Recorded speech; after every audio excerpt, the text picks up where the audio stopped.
The morning sun cast long shadows across the barn as Emma Mitchell struggled with a bale of hay, her muscles straining against the weight. At 32, she had thought herself prepared for the challenges of running her late father's horse ranch, but 3 months in, each day still felt like swimming against a current. The barn door creaked on its hinges as she pushed it open with her shoulder, revealing the row of stalls where 5 horses waited for their breakfast. Their soft nickering brought a tired smile to her face. I know, she murmured, tossing hay into the first stall. I'm late again. The last stall housed Midnight, a black Arabian stallion with eyes that seemed to hold ancient wisdom. He stood perfectly still as Emma approached, his gaze following her movements with an intensity that had always unnerved her father. Unlike the other horses who rushed forward for food, Midnight maintained his dignified distance, waiting until Emma stepped away before approaching his breakfast. Still keeping your secrets, aren't you? Emma whispered, reaching out tentatively to stroke his gleaming neck. The horse allowed the touch but remained aloof, his muscles twitching slightly beneath her fingers. Emma had inherited Midnight along with the ranch, though inherited wasn't quite the right word. Her father had purchased the stallion just 2 months before his sudden heart attack, paying a sum that made Emma's stomach clench when she discovered the receipt among his papers. Robert Mitchell had been a practical man his entire life, careful with money and deliberate with investments.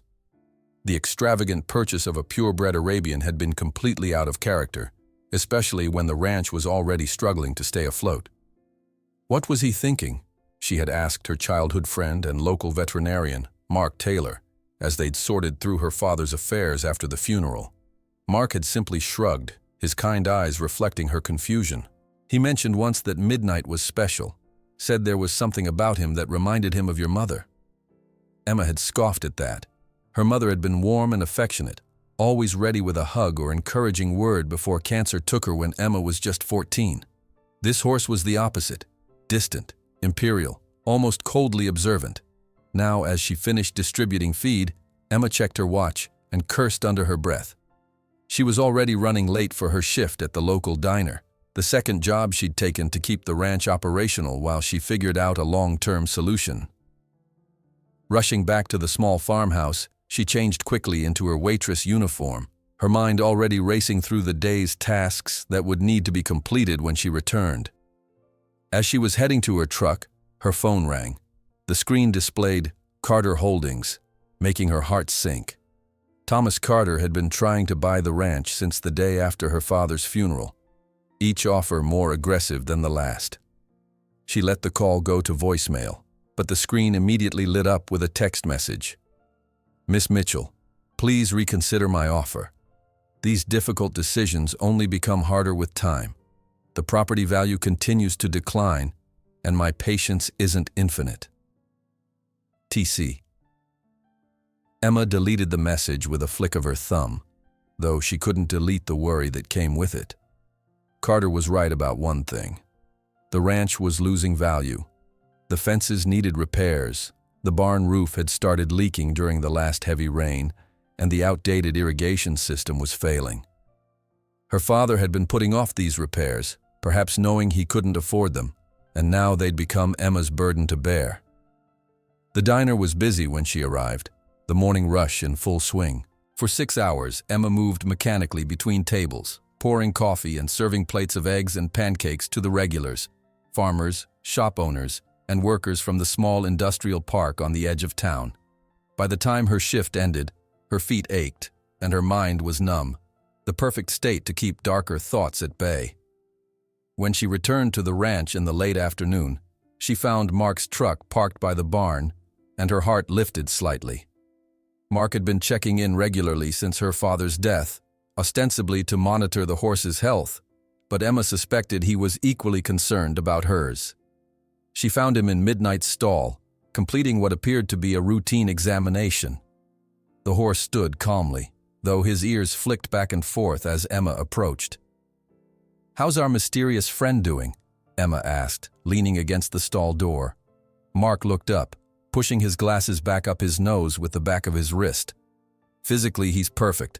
Blood work from last week came back normal, too." He patted Midnight's flank and stepped back. but I'm still puzzled by the behavior your ranch hand mentioned. Emma frowned. What behavior? Jake said he found Midnight's stall empty yesterday morning. The door was still latched from the outside, but the horse was in the paddock. Said it was the third time this month. That's impossible, Emma said, looking at the sturdy latch on the stall door. These latches can't be opened from the inside. Mark shrugged. Jake swears he locked all the stalls the night before.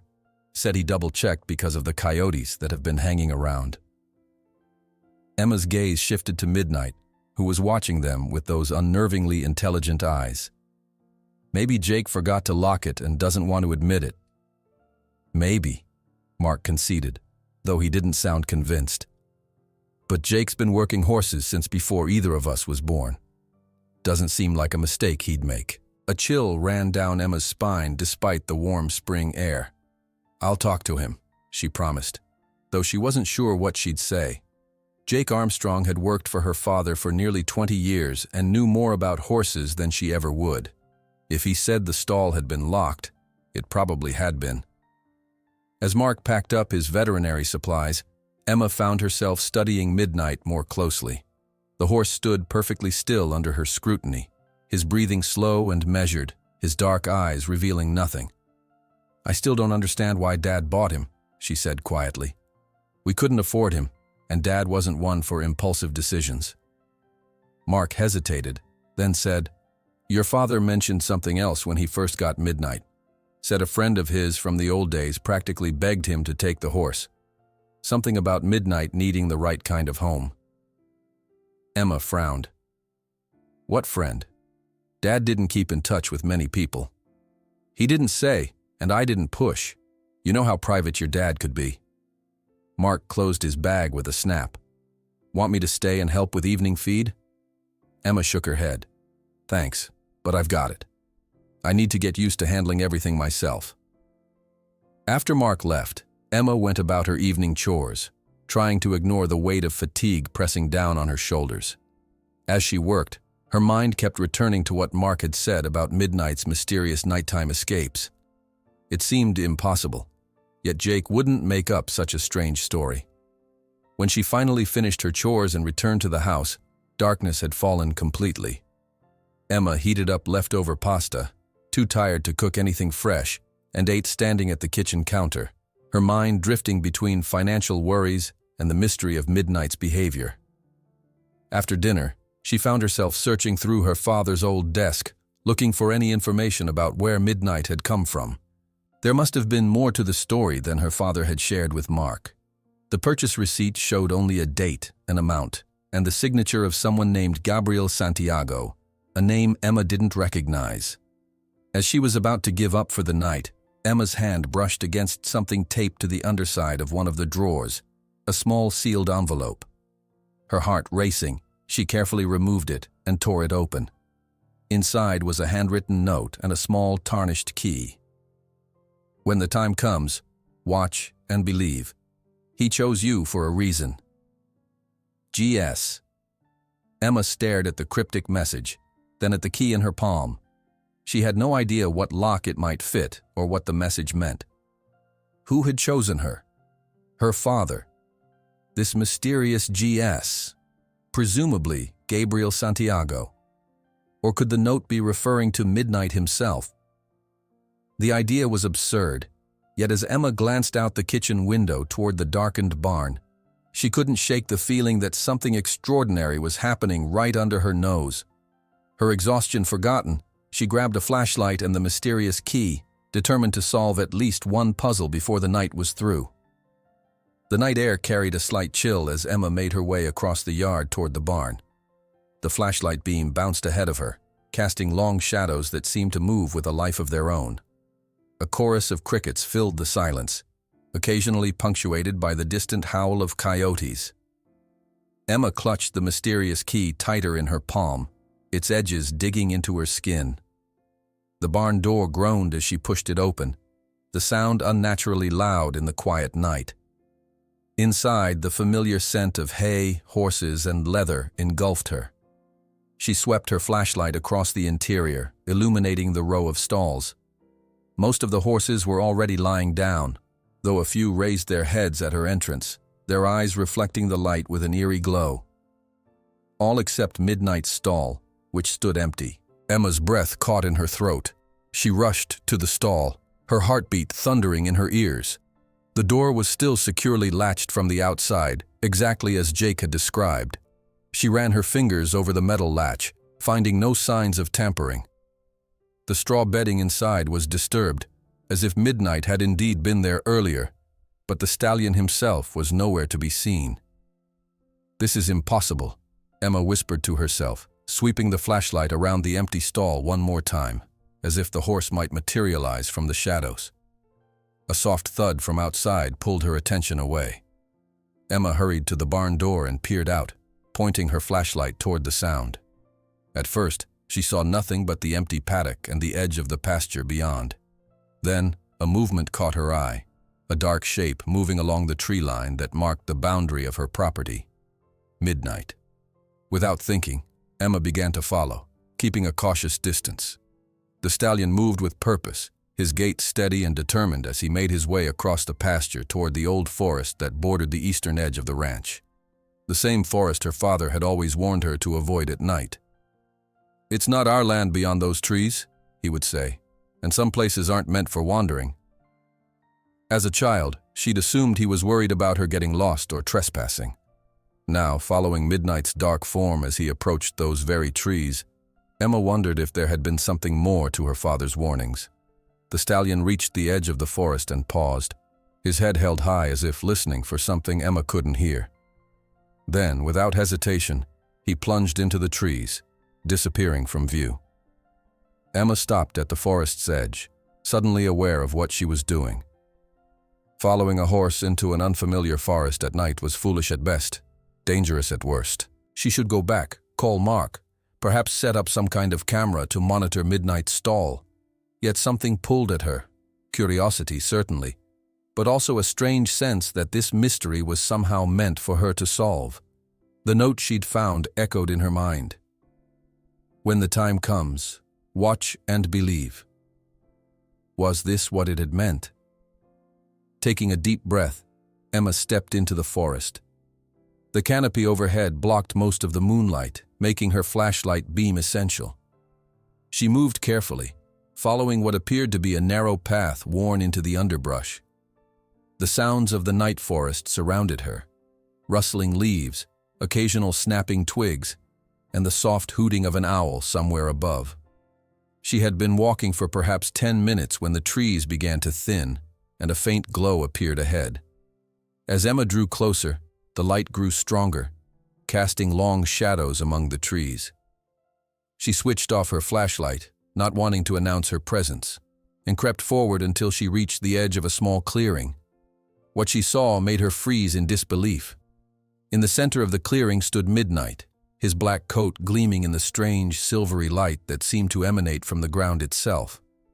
But it wasn't just Midnight. Around him were 5 other horses, arranged in a perfect circle. Emma recognized none of them. They weren't from her ranch or any of the neighboring properties she was familiar with. As she watched, breathless with confusion and wonder, the light in the clearing grew stronger. It pulsed once, twice, and then shot upward in a brilliant column that momentarily blinded her. When her vision cleared, Emma gasped aloud. Where 6 horses had stood, there were now 6 people, 3 men and 3 women, standing in the same circular formation.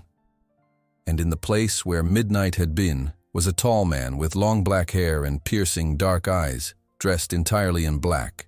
Emma's mind reeled, unable to process what she was seeing. She must be dreaming, or perhaps she'd fallen and hit her head while following Midnight through the dark forest. Because people didn't transform from horses. Such things belonged to fairy tales and fantasy novels, not the real world of struggling ranches and overdue bills. Yet even as she tried to rationalize, Emma could not deny the evidence before her eyes. The man who had been Midnight turned slowly, surveying the circle of people, then spoke in a deep voice that carried clearly across the clearing. "The boundary thins. We have less time than we thought." One of the women, who had been a dappled gray mare moments before, stepped forward. How long? 3 days, perhaps 4. The signs are accelerating. A murmur ran through the group, a sound of concern and urgency. And what of the guardian? Asked an older man with a white beard. Is she ready? The dark-haired man, Midnight, shook his head. She struggles with her own battles. She does not yet understand what she has inherited. With a jolt, Emma realized they were talking about her. She was the guardian, whatever that meant. The inheritance they spoke of wasn't just the ranch and its financial burdens, but something else.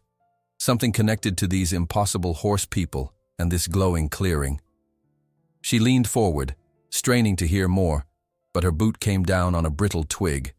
The snap seemed deafening in the quiet forest. 6 heads turned in her direction, 6 pairs of eyes peering into the darkness where she hid. "She is here," said the man who had been Midnight, his voice neither surprised nor angry but rather resigned. Panic seized Emma. She turned and fled, crashing through the underbrush with no thought for the noise she made. Behind her she heard voices calling, but she didn't stop.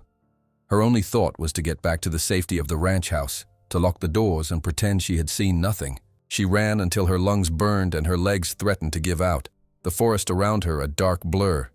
Eventually the trees thinned again, and she emerged onto the familiar pasture of her ranch. The house lights were visible in the distance, a beacon of normalcy in a night that had become anything but normal. Emma stopped, bending over with her hands on her knees as she fought to catch her breath. When she finally straightened up and looked back toward the forest, her heart nearly stopped. The man who had been Midnight stood at the edge of the trees, watching her.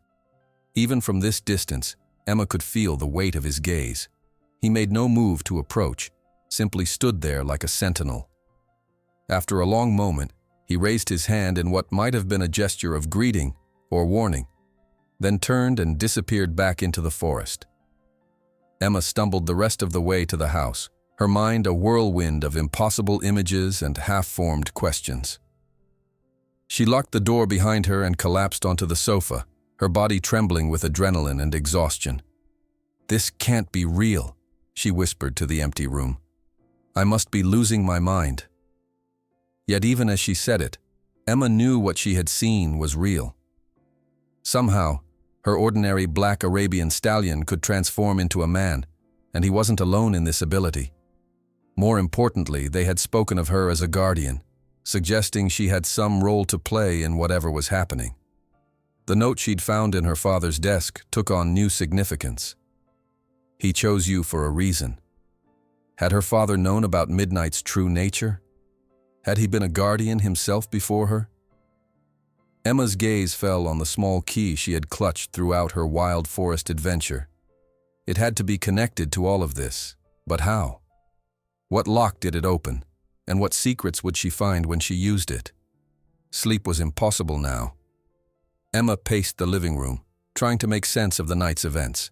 By the time the first light of dawn crept through the windows, she had made a decision. She would confront Midnight, or whatever he truly was, and demand answers. This was her ranch, her inheritance, and she deserved to know the truth about what was happening on her land. As the sun rose fully, Emma marched out to the barn, determination overriding her fear. She wasn't entirely surprised to find Midnight back in his stall, looking for all the world like an ordinary horse. He raised his head as she approached, those intelligent eyes studying her with what she now recognized as a very human awareness. "I know what you are," Emma said quietly, standing just outside the stall. "I followed you last night. I saw everything." The horse continued to regard her silently, giving no indication that he understood her words. Yet Emma sensed a tension in his posture, a wariness that hadn't been there before. "I need answers," she continued. "If I'm supposed to be some kind of guardian, I deserve to know what I'm guarding and why. My father clearly knew something, enough to buy you despite not being able to afford it, enough to hide a key and a cryptic note for me to find. So either you find a way to communicate with me here, or I'll come back to that clearing tonight and get my answers there." For a long moment, horse and woman stared at each other in silence. Then, subtly but unmistakably, Midnight nodded his great head. Emma spent the day in a state of heightened awareness, her mind constantly returning to the incredible scene she had witnessed in the forest clearing. She went through her chores mechanically, feeding the horses, mucking out stalls, fixing a section of fence that had come loose during the last storm. But her thoughts were elsewhere. Several times, she found herself standing motionless, pitchfork or hammer in hand, lost in the memory of horses transforming into people in a column of silvery light. Each time she passed Midnight's stall, the stallion watched her with those knowing eyes, and Emma felt a shiver run down her spine. How had she not recognized the intelligence in that gaze for what it truly was? Looking back, there had been countless small signs, the way Midnight seemed to listen when humans spoke, how he solved problems that confounded other horses, his uncanny ability to know when Emma was upset or in danger. At noon, Emma reluctantly left for her shift at the diner. She considered calling in sick, unwilling to leave the ranch when there were so many unanswered questions. But the reality of her financial situation made that impossible. She needed every dollar if she was going to keep the ranch afloat, especially now that she knew there was more at stake than just her childhood home. The diner was busy with the lunch crowd when she arrived, giving her little time to dwell on the previous night's revelations. She moved between tables, taking orders and refilling coffee cups, her customer service smile firmly in place despite the turmoil inside her. It wasn't until the rush died down that Emma noticed the stranger sitting alone in a corner booth. He was a man in his early 60s, with silver-streaked hair and weathered features that spoke of a life spent outdoors. There was something familiar about him, though Emma was certain she had never seen him before. Unlike the other patrons who were focused on their food or phones, this man was watching her with an intensity that made her uncomfortable. When she approached to refill his coffee, he smiled, revealing laugh lines around his eyes. "Emma Mitchell," he said, not a question, but a statement of fact. "You look just like your mother." Emma's hand froze, the coffee pot suspended above his cup. "You knew my mother?" "I knew both your parents, quite well. My name is Gabriel Santiago." The coffee pot nearly slipped from Emma's grasp. GS. The initials on both the purchase receipt for Midnight and the cryptic note she had found in her father's desk. "You're the one who sold Midnight to my father," she said quietly, glancing around to ensure no one was listening. Gabriel nodded. "I am. And judging by the look in your eyes, I'd say Midnight has revealed his true nature to you." Emma set the coffee pot down carefully, her hands trembling slightly. "I don't know what you're talking about." "Of course you do," Gabriel said gently. "You saw him change last night in the clearing. You ran, which is understandable. I ran too, the first time I witnessed the transformation." Emma stared at him, torn between denial and an overwhelming desire to finally get some answers. Before she could respond, Doris, the diner's owner, called from behind the counter. "Emma, table 7 needs their check." "We need to talk," Emma told Gabriel quickly. "My shift ends at 6. "I'll be here," he promised. The remaining hours of Emma's shift crawled by at an excruciating pace. She made 2 mistakes on orders and broke a plate, earning a concerned look from Doris, who had never seen the usually efficient Emma so distracted. When 6 o'clock finally arrived, Emma untied her apron with shaking hands and hurried to the corner booth where Gabriel still sat, now with a half-eaten slice of apple pie in front of him. "Let's go somewhere more private," he suggested as she approached. They ended up at the small town park a block from the diner, sitting on a bench beneath an ancient oak tree. The park was nearly deserted at this hour, with just a few parents collecting their children from the playground as the sun began its descent. "How much do you know?" Gabriel asked once they were settled. Emma took a deep breath. "I know that my horse can somehow transform into a man. And he's not the only one. I saw 6 horses become 6 people last night. They talked about boundaries thinning and called me a guardian, though I have no idea what that means. And somehow you and my father were involved in all of this." Gabriel nodded, his expression grave. "That's a good start. The full story is complicated, and frankly, I'm not sure you'll believe it. After what I saw last night, I think my definition of believable has expanded considerably." Emma said dryly. A small smile crossed Gabriel's weathered face. Fair enough. He was silent for a moment, gathering his thoughts, then began. Midnight and the others you saw are not horses who can become human. They are beings from another realm who can take the form of horses in our world. They call themselves the Equus. Their realm exists alongside ours, separated by what they call the boundary, a sort of veil between worlds. For centuries, the boundary has remained strong, with only a few designated crossing points, usually in ancient forests or other places of natural power. Emma listened, her mind struggling to accept what she was hearing. Yet after what she had witnessed, she couldn't simply dismiss it as fantasy. 3 generations ago, Gabriel continued, your great-grandfather discovered one such crossing point in the forest that borders your ranch. Instead of reporting it or exploiting it, he chose to protect it, becoming the first guardian. The role passed to your grandfather, then to your father, and now to you. But what does a guardian actually do? Emma asked. Primarily, they protect the crossing point, ensuring that humans don't stumble upon it, and that nothing harmful passes through from the other side. But there's more to it than that. The Equus serve as messengers and peacekeepers between the realms. They bring warnings of dangers that threaten both worlds and sometimes seek human allies when such threats arise. Emma frowned, trying to process this information. And Midnight, what's his role in all of this? Midnight, or Noctis to use his true name, is a leader among the Equus.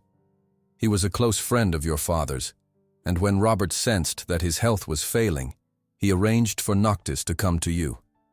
Your father knew you would inherit the responsibility of guardian, whether you wanted it or not, and he wanted to ensure you had guidance. So that's why Dad bought him, even though we couldn't really afford it. Gabriel nodded. The purchase was mostly for appearance's sake. The money actually went into a trust for the maintenance of the crossing point. Emma leaned back against the bench, overwhelmed. This is a lot to take in. You said they mentioned the boundary thinning. What does that mean? Gabriel's expression grew somber. That's what concerns me. The boundary between our worlds has been weakening for some time. The Equus have been monitoring it, trying to understand why and how to strengthen it. If it fails completely, what happens then?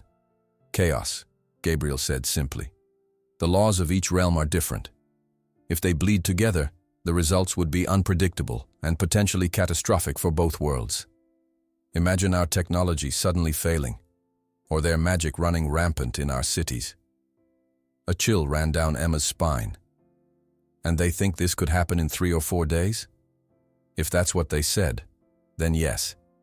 The situation must have deteriorated faster than anyone anticipated. Emma stood abruptly, anxiety coursing through her. Then I need to get back to the ranch. I need to talk to Midnight, Noctis, again. There must be something I can do to help. Gabriel reached out and caught her wrist. There is, but rushing in unprepared would be dangerous. The key you found in your father's desk. Do you have it with you? Emma nodded, pulling the small tarnished key from her pocket. Good. That key opens a hidden compartment in the old oak desk in your father's study. Inside, you'll find a journal detailing everything he learned about the Equus and the boundary, as well as some items that might help you in the days ahead. How do you know all this? Emma asked, studying Gabriel's face. Who are you really? A sad smile crossed Gabriel's features. I was your father's closest friend and his ally in protecting the crossing point. Before that, I was your grandfather's ally. My family has worked alongside yours for generations. Though we've never been guardians ourselves, that honor and burden has always belonged to the Mitchells. Emma's mind raced with questions, but a glance at her watch told her time was running short. The sun was already beginning to set, and if Midnight, Noctis, planned to return to the forest clearing tonight, she wanted to be prepared. I need to go, she said, rising from the bench. Gabriel stood as well, his joints creaking slightly with the movement. Be careful, Emma. The weakening of the boundary may attract other beings less benevolent than the Equus. Not everything that crosses over wishes humans well. Will you come with me?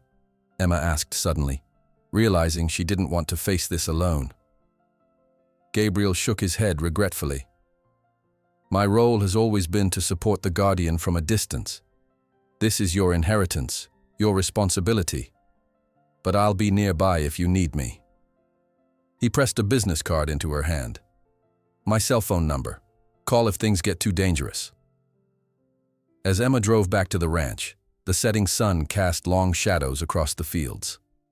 Her mind churned with everything Gabriel had told her, trying to fit this new information into her understanding of the world. Part of her still wanted to believe it was all an elaborate hoax or a stress-induced hallucination, but the rational part of her knew better. She had seen Midnight transform with her own eyes. No explanation except the extraordinary would suffice. The ranch was quiet when she arrived, bathed in the golden light of early evening. Emma parked her truck and hurried into the house, heading straight for her father's study. The oak desk stood as it always had, solid and imposing against the far wall. Emma approached it with a sense of reverence, the small key clutched tightly in her hand. It took her a moment to find the keyhole hidden beneath the central drawer in a recess so subtle she would never have noticed it without knowing to look. The key turned with a soft click, and a small panel on the right side of the desk slid open, revealing a hidden compartment. Inside was exactly what Gabriel had described, a leather-bound journal with her father's initials embossed on the cover, and beside it, a small wooden box. Emma lifted out the journal with trembling hands, opening it to the first page. To my daughter, her father's familiar handwriting began. If you're reading this, then the time has come for you to take up the mantle of guardian. I had hoped to prepare you properly, to explain everything face to face, but fate has other plans. I'm sorry for the burden I've placed on you, but know that I have every confidence in your strength and wisdom. The Equus chose our family long ago, and they have never been wrong about who has the heart of a guardian. Trust Noctis. Trust yourself. All my love, Dad. Tears welled in Emma's eyes as she traced her fingers over the words. Even from beyond the grave, her father was guiding her, believing in her. She wiped away the moisture and began to read more carefully, absorbing the detailed accounts of the Equus, the boundary, and the sacred duty that had been passed down through generations of her family. As the last light of day faded from the windows, Emma closed the journal and reached for the wooden box. Inside, nestled on a bed of velvet, lay a silver amulet on a leather cord. The amulet was circular, inscribed with symbols she didn't recognize but which matched drawings in her father's journal. According to his notes, the amulet would allow her to see through glamours and disguises, to perceive the true nature of beings from beyond the boundary. Emma slipped the cord over her head, the amulet coming to rest against her breastbone. It felt warm against her skin, as if responding to her touch. With the journal tucked under her arm, she headed for the barn, ready to face Noctis as the guardian she was meant to be. The barn was quiet when Emma entered. The only sounds the soft shuffling of horses in their stalls and the occasional creak of the old wooden structure as it settled for the night. She moved with purpose down the central aisle, the amulet heavy against her chest, her father's journal clasped firmly in one hand. When she reached Midnight's stall, she paused, taking a deep breath to steady herself. The black stallion stood facing her, as if he had been waiting for her arrival. In the dim light of the barn, his coat seemed to absorb the shadows, making him appear almost incorporeal at the edges. But his eyes, those deep, knowing eyes, were fixed on Emma with unmistakable intelligence. Noctis, Emma said, speaking the name aloud for the first time. It felt strange on her tongue, foreign, yet somehow right. The horse's ears pricked forward at the sound of his true name. He approached the stall door slowly, his movements measured and deliberate. When he reached the door, he lowered his head, bringing his eyes level with Emma's. I know what you are now, Emma continued, her voice gaining strength. I know about the Equus, the boundary, and my role as guardian. Gabriel Santiago found me today and explained some of it, and my father's journal has filled in more gaps. But I need to hear the rest from you.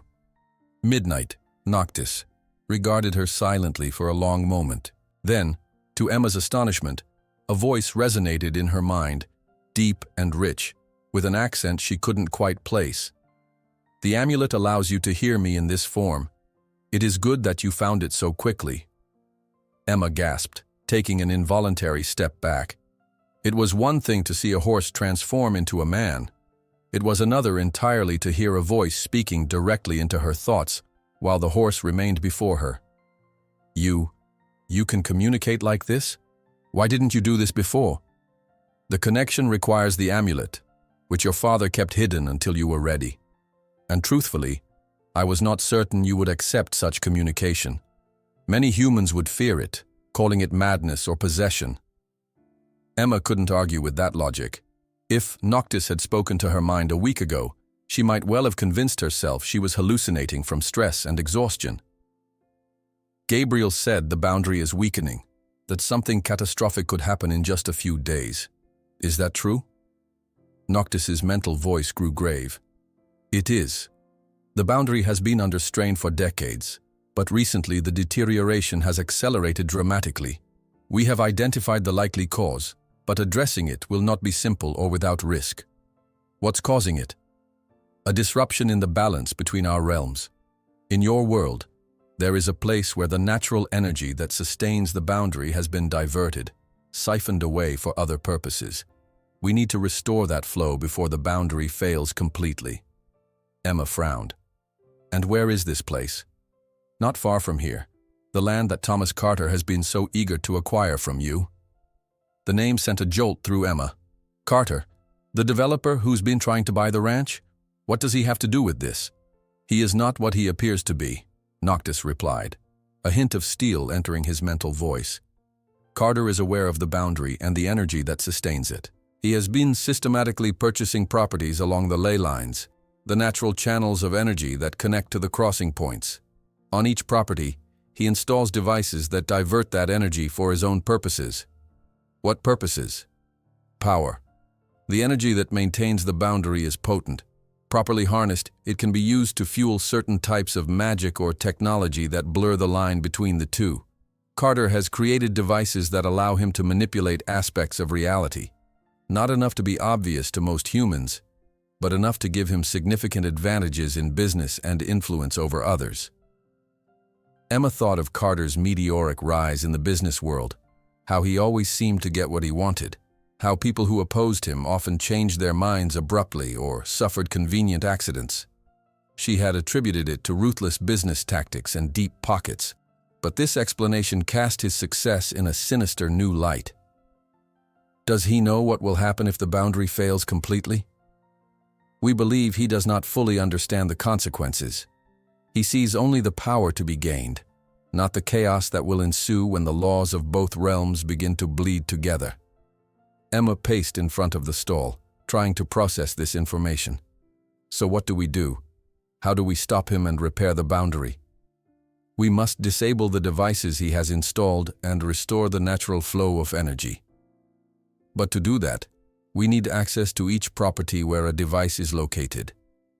Your ranch is the only one Carter has not yet acquired, which is why he has been so persistent in trying to buy it from you. It sits at a crucial junction of ley lines, and my family has been protecting this junction for generations," Emma said, understanding dawning. "That's why we became guardians in the first place." Noctis nodded his great head. "Precisely. Your great-grandfather discovered the crossing point and recognized its importance. He swore to protect it, and that oath has passed down through your bloodline." Emma stopped pacing and faced Noctis directly. "I need to see your true form again. Not glimpsed in a forest clearing while I'm hiding in the bushes, but face to face. If we're going to work together, I need to know who I'm really dealing with." Noctis's mental voice held a note of approval. "A reasonable request. Stand back." Emma retreated several paces as Noctis pushed open his stall door with a deft movement of his muzzle, a trick that now made perfect sense. He walked to the center of the barn aisle where the ceiling was highest and stood perfectly still. For a moment, nothing happened. Then, gradually, a soft silver light began to emanate from his coat, growing stronger until Emma had to shield her eyes. When she looked again, a man stood where the horse had been. He was tall and lean, with long black hair pulled back in a simple knot at the nape of his neck. His features were sharp and aristocratic, his skin a warm bronze. He wore a simple black tunic and trousers that seemed to shimmer slightly in the barn's dim light. But it was his eyes that confirmed his identity beyond any doubt. The same deep, knowing eyes that had watched Emma from midnight's equine face. Noctis, Emma breathed, letting her hand fall from the amulet she had been clutching. He inclined his head in acknowledgement. Emma Mitchell, daughter of Robert, granddaughter of James, great-granddaughter of William. The guardian lineage flows strong in you, though you have only just discovered it. His spoken voice matched the one she had heard in her mind, deep and melodious, with that strange, unplaceable accent. It was both ancient and timeless, like listening to history itself speak. "This is your true form?" Emma asked, taking in his appearance. "One of them. In my realm, form is more fluid than in yours. But this is how I appear when I wish to interact with humans in their own shape." Emma had 1,000 questions, but practical concerns took precedence. Gabriel said the boundary could fail in 3 or 4 days. "What's our plan?" Noctis gestured to the barn door. "First, we must gather allies. The other Equus you saw in the clearing have been monitoring Carter's properties, identifying the locations of his devices. Tonight, they will report their findings, and we will formulate a strategy. And after that? After that, we act. The next 3 days will determine the fate of both our realms." The gravity of his words settled heavily on Emma's shoulders. 3 days to save 2 worlds from chaos. 3 days to justify her father's faith in her. The responsibility felt overwhelming, yet there was no one else to shoulder it. She was the guardian now, whether she felt ready or not. "Let's go then," she said with more confidence than she felt. They left the barn together, Emma following Noctis as he led the way toward the forest. The night had fully descended, and the stars were brilliant overhead, undiminished by city lights this far from town. A cool breeze whispered through the grass, carrying the scent of pine and wild sage. As they approached the tree line, Emma felt a strange sensation, like walking through an invisible curtain of static electricity. The amulet against her chest grew warmer, and for a brief moment, her vision seemed to double, overlaying the familiar landscape with something alien, trees that glowed from within, grass that rippled with colors beyond the normal spectrum, the very air thick with swirling patterns of energy. "What was that?" she gasped, blinking as her vision returned to normal. "The edge of the boundary's influence," Noctis explained. "The amulet allows you to perceive aspects of my realm when they bleed through. As the boundary weakens, such overlaps will become more common and more pronounced." They continued deeper into the forest, following the same narrow path Emma had used the previous night. This time, however, she moved with more confidence, guided by Noctis and the faint glow of the amulet, which seemed to brighten whenever they were heading in the right direction. The clearing, when they reached it, was already occupied. The 5 other Equus Emma had seen the night before were there, each in human form. They stood in a loose circle, conversing in low tones that fell silent as Emma and Noctis entered the space. "The guardian comes," announced the white-bearded man who had spoken in the clearing the previous night, "and she wears the amulet of her line." "Emma, these are my kin," Noctis said, gesturing to the assembled group. "Alban, eldest among us, and keeper of histories." The white-bearded man inclined his head. "Lysandra, weaver of visions." The woman who had been a dappled gray mare gave a slight bow. "Ferox, our warrior." A muscular man with fiery red hair and beard nodded curtly. "Selene, healer of bodies and minds." A serene-looking woman with silver-streaked black hair smiled gently. "And Thorn, master of boundaries and passages." A lean, youthful man with sharp features and alert eyes raised his hand in greeting. Emma nodded to each in turn, feeling woefully unprepared to be meeting beings from another realm. I'm honored to meet you all. Noctis has explained some of what's happening with the boundary, and I want to help however I can. A true guardian's response, Albin said approvingly. Your father would be proud. Have you discovered the locations of all Carter's devices? Noctis asked, bringing the discussion back to the urgent matter at hand. Thorn stepped forward, pulling what looked like a rolled parchment from a pouch at his belt. When he unfurled it, Emma saw that it was a map of the county, marked with glowing symbols at various points. We have confirmed 7 locations, Thorn said, his voice quick and precise. Each houses a device similar to this. He reached into his pouch again and withdrew a small crystal object about the size of a plum. It was multifaceted and seemed to absorb light rather than reflect it, creating a visual void in the shape of the crystal. This is one we managed to recover from an abandoned property before Carter's people could retrieve it, Thorn explained. It's an energy siphon, designed to draw power from the ley lines and store it for later use. Emma studied the strange object, fighting the urge to touch it. And we need to disable all 7 remaining devices? Precisely, Noctis confirmed. Once the natural flow of energy is restored, the boundary should begin to stabilize. But we must work quickly. Carter will certainly have safeguards in place. And what about Carter himself? Emma asked. If we disable his devices, won't he just install new ones? The Equus exchanged glances, a silent communication passing between them. Carter must be dealt with, Ferox said finally, his voice a low rumble. Not just for the sake of the boundary, but for the safety of both realms. His meddling threatens the very fabric of reality. A chill ran down Emma's spine at the warrior's words. What do you mean, dealt with? We're not talking about harming him, are we? We seek to neutralize his ability to continue his destructive work, Noctis clarified, shooting Ferox a warning look. Whether that means destroying his knowledge of the ley lines or binding him so he cannot access their power, we have not yet determined. Much depends on how he responds to our interference.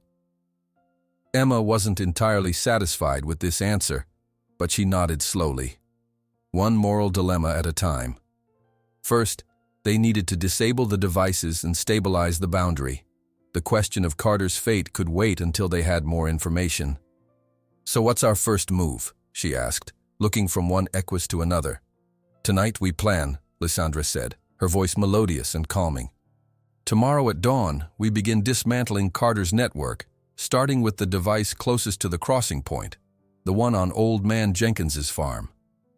Jenkins sold to Carter? Emma asked, surprised. The elderly farmer had always seemed so attached to his land. 6 months ago, Thorn confirmed.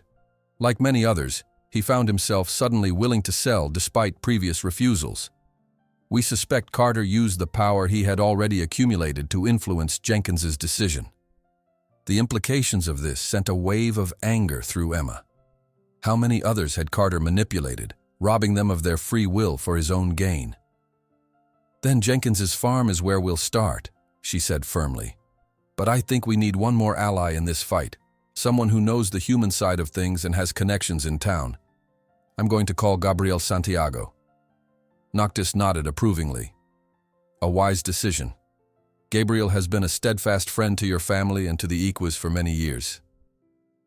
As Emma pulled out her phone to make the call, she glanced around at the circle of otherworldly beings who were now her allies. 24 hours ago, she had been a struggling rancher working a second job to make ends meet, her biggest concern whether she could afford to fix the leaky barn roof. Now she stood in a forest clearing with 6 shape-shifting beings from another realm, planning how to save both their worlds from a man who had been secretly harnessing magical energy for his own corrupt purposes. Life, Emma reflected as she dialed Gabriel's number, had a way of getting very complicated very quickly. The first light of dawn was just beginning to filter through the trees when Emma, Gabriel, and the 6 Equus gathered at the edge of Jenkins's property. The old farm looked much as it always had, weathered buildings, fields lying fallow since Jenkins had sold, a rusty windmill creaking softly in the morning breeze. But now, with the amulet warm against her chest, Emma could see what had been invisible before. thin lines of energy pulsing beneath the soil, converging at a point near the old barn. "There," she whispered, pointing. "The energy lines meet right where that shed stands." Noctis nodded approvingly. "Your perception grows stronger. Yes, that is where the device will be, where the ley lines intersect, allowing it to draw maximum power." Gabriel, who had arrived at the ranch just after midnight, checked his binoculars again. "I don't see any guards or security systems, but Carter's not careless. There will be protections we can't see from here." Ferox sniffed the air like a predator catching a scent.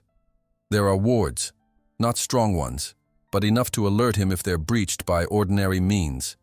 "Can we bypass them?" Emma asked. Thorn stepped forward, his lean face intent.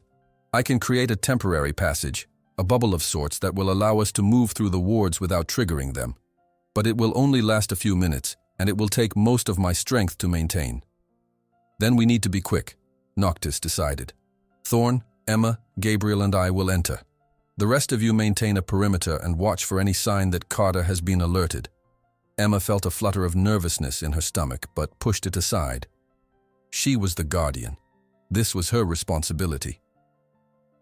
Checking that her father's journal was secure in her backpack, she nodded her readiness.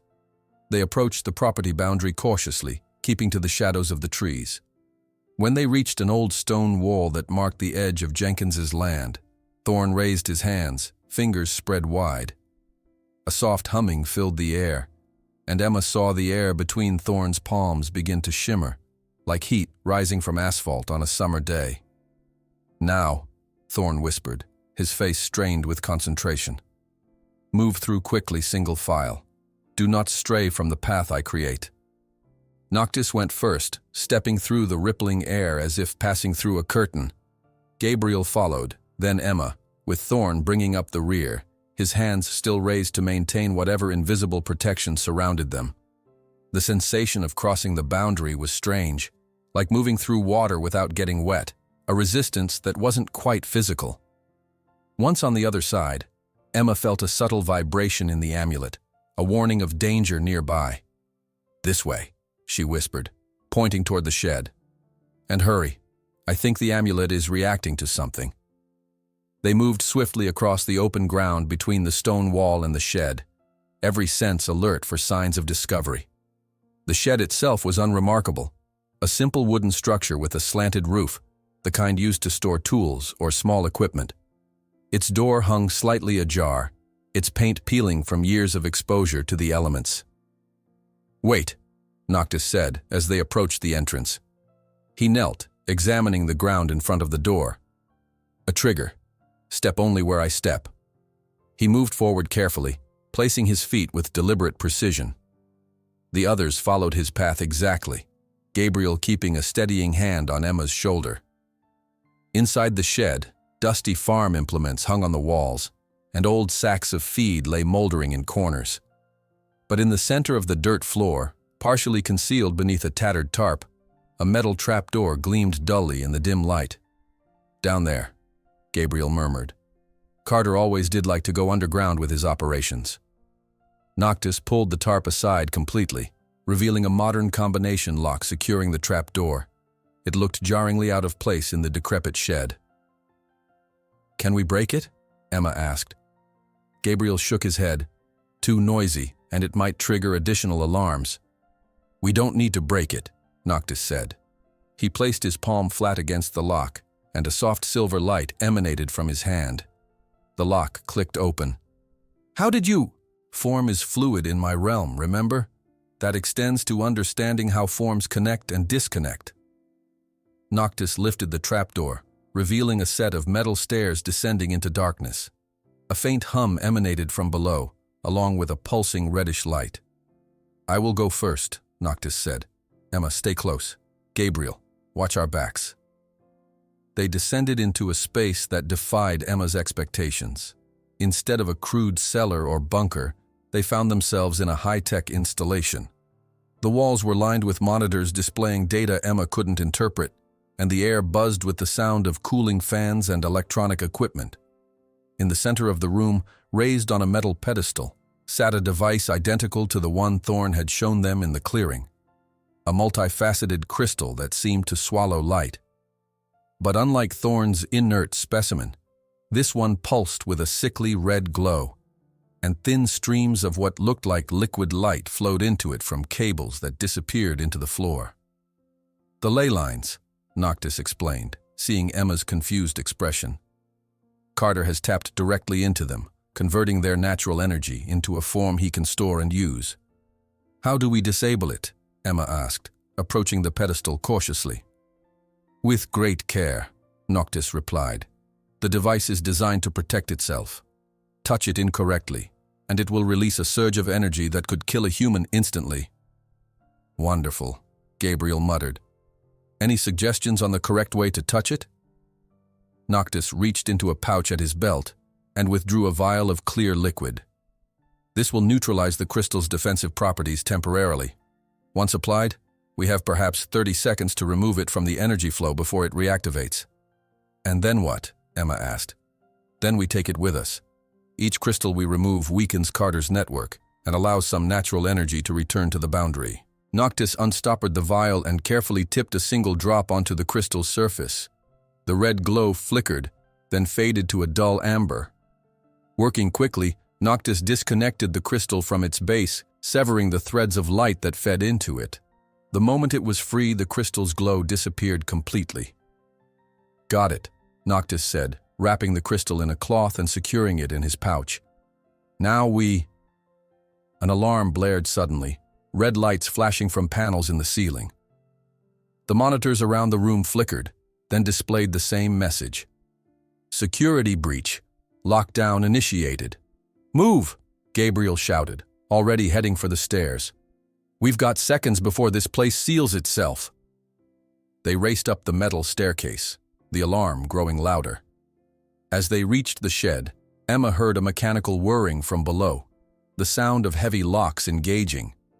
They burst out of the shed, just as Thorn appeared at the tree line, gesturing frantically for them to hurry. "The wards are activating," he called. "I can't suppress them much longer." They sprinted across the open ground, the air around them beginning to shimmer with an unnatural heat. As they reached Thorn, he made a sharp cutting motion with his hand, and the shimmer intensified into a visible ripple that passed over them like a wave. "Through now," Thorn commanded, his face pale with strain. They passed through the stone wall boundary just as a high-pitched whine filled the air. Emma felt the hair on her arms stand on end, and the amulet against her chest grew painfully hot for an instant before cooling again. "What was that?" she gasped, once they were safely back among the trees where the other Equus waited. "A containment field," Thorn explained, leaning heavily against a tree trunk, "designed to trap intruders until Carter's people can arrive. We escaped just in time." "But they'll know someone was there," Gabriel pointed out. "They'll know one of the devices has been taken." Noctis nodded grimly. "Yes, our element of surprise is diminished. We will need to move more quickly with the remaining devices." Lysandra approached, her silver-gray eyes troubled. "I have been scanning for reactions. Carter knows. He has already dispatched teams to check his other installations." "Then we split up," Ferox suggested, his warrior's instinct coming to the fore. 3 teams, 2 targets each. We can secure all 6 remaining devices before Carter can reinforce their defenses." Emma shook her head. "That's too risky. If something goes wrong, we could lose people and fail to get all the devices. I think we should stay together, hit the next closest site immediately, then reassess." The Equus looked to Noctis, who considered both suggestions. "Emma is right," he decided finally. "Together we are stronger, and we cannot afford failure. Where is the next device, Thorn?" Thorn consulted his map. "The old Cooper place, about 3 miles east of here. The device there draws from a secondary junction of ley lines. Not as powerful as this one, but significant." "Let's move then," Noctis said. "We'll use the forest paths where possible to avoid being seen from the roads." As they set off at a brisk pace through the woods, Emma fell into step beside Gabriel. The older man's face was set in grim lines, but his eyes were alert and focused. "You've done this before, haven't you?" she asked quietly. Helped my father with guardian business. Gabriel nodded. Many times, though never something this urgent or dangerous. The boundary has been weakening for years, but this sudden acceleration... He shook his head. Carter must have found a way to amplify the power he's drawing. What do you know about him? Carter, I mean. Beyond what Noctis told me. Thomas Carter appeared in town about 15 years ago, wealthy, but not ostentatiously so. He bought a modest house on the edge of town and started a small real estate company. Nothing suspicious at first, but within a few years, he was acquiring properties at an astonishing rate, always ones that your father identified as sitting on ley lines. Robert noticed the pattern and started investigating. And what did he find? Not enough, unfortunately. He knew Carter was up to something involving the ley lines, but the how and why remained unclear. About a year before your father died, Carter made his first offer on your ranch. Robert refused, of course, and that's when things got complicated. Complicated how? Gabriel's expression darkened. Accidents began happening at the ranch. Equipment failures, unexplained fires, livestock falling ill. Nothing that could be definitively linked to Carter, but the timing was suspicious. Your father increased his patrols of the property line and installed the protective charms you may have noticed carved into the fence posts. Emma had indeed noticed the strange symbols carved into some of the older fence posts, but had assumed they were some kind of maker's mark or her grandfather's attempt at decoration. Now they took on a much more significant meaning. So Carter has been after our land for years, she mused. But why is the boundary suddenly failing now? What changed? I'm not certain, Gabriel admitted, but I suspect it may have to do with your father's death. As guardian, Robert was able to channel some of his own energy into reinforcing the boundary when needed. Without him, and with you unaware of your role, that protection has been missing. The implications of this hit Emma hard. Had her father's death accelerated the boundary's deterioration? Had her own ignorance of her heritage contributed to the current crisis? The weight of responsibility felt suddenly heavier on her shoulders. They walked in silence for a time, the forest around them gradually lightening as the sun rose higher. Despite the urgency of their mission, Emma couldn't help noticing the beauty of the woods in early morning, dew glistening on spider webs, shafts of sunlight filtering through the canopy, the occasional startled deer bounding away at their approach. As they neared the Cooper property, Noctis signaled for the group to halt. We approach with more caution now, he said softly. Carter will have alerted his people at all locations. Lysandra, can you sense any human presence ahead? The silver-eyed woman closed her eyes for a moment, her expression becoming distant. 2 humans, she said after a pause. Armed, stationed near the main house. They are agitated, waiting for instructions. Guards, Ferox growled. We should take them out swiftly before they can raise an alarm. No, Emma said firmly. No violence unless absolutely necessary.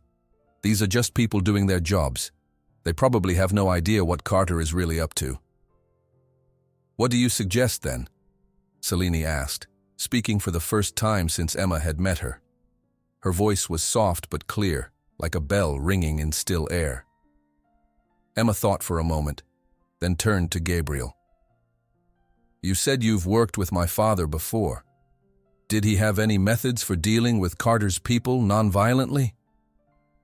Gabriel's weathered face broke into a smile. As a matter of fact, he did. Robert was always one for elegant solutions. He reached into his jacket pocket and withdrew a small cloth bag. Selene, I believe your talents would be most effective with these. The healer took the bag and peered inside, her eyebrows rising slightly. Sleep dust? I haven't seen this mixture in many years. Your father developed it with Selena's help, Gabriel explained to Emma. It induces a short but deep sleep when inhaled, about 30 minutes of unconsciousness, followed by another hour of drowsiness. Long enough for us to do what we need to do. I can deliver it, Selene said, but I will need to get close to them without being seen.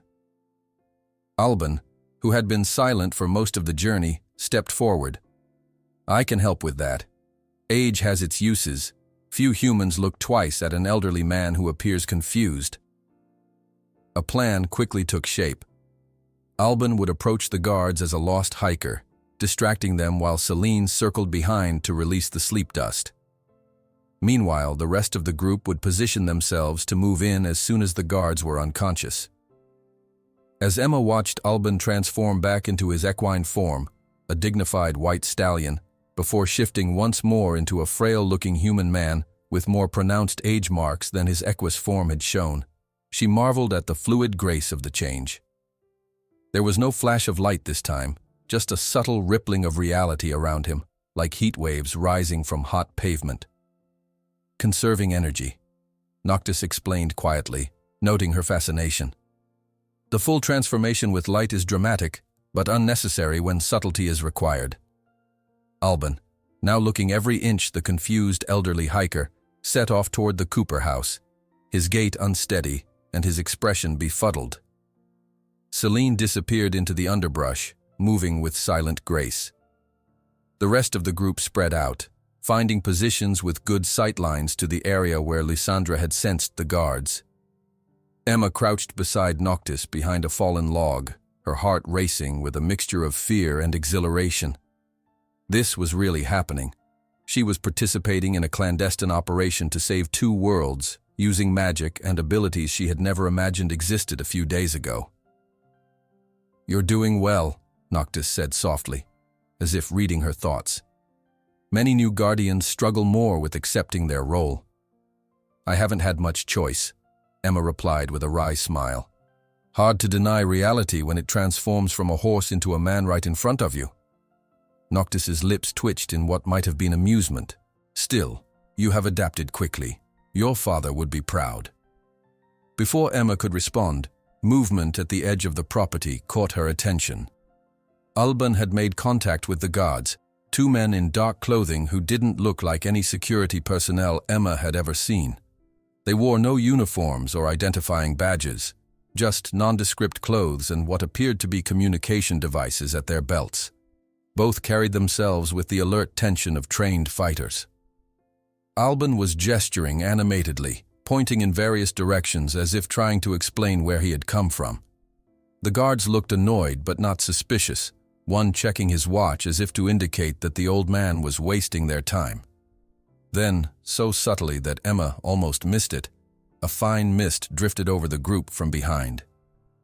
The guards' annoyed expressions went slack, and they crumpled to the ground in near-perfect unison. Alban, who had held his breath during the critical moment, nodded once toward the trees where the rest of the group waited. "Now," Noctis whispered, quickly and quietly. They moved across the Cooper property with swift efficiency, Ferox and Thorn dragging the unconscious guards to a secluded spot behind a shed where they wouldn't be immediately visible to anyone approaching. Selene administered a second dose of the sleep dust to ensure they remained unconscious while the group worked. Unlike at Jenkins's farm, the energy siphoning device at the Cooper place wasn't hidden underground. According to Thorn's map and Emma's increasingly sensitive perception through the amulet, it was located in what had once been a root cellar attached to the main house, a small stone structure partially embedded in a hillside.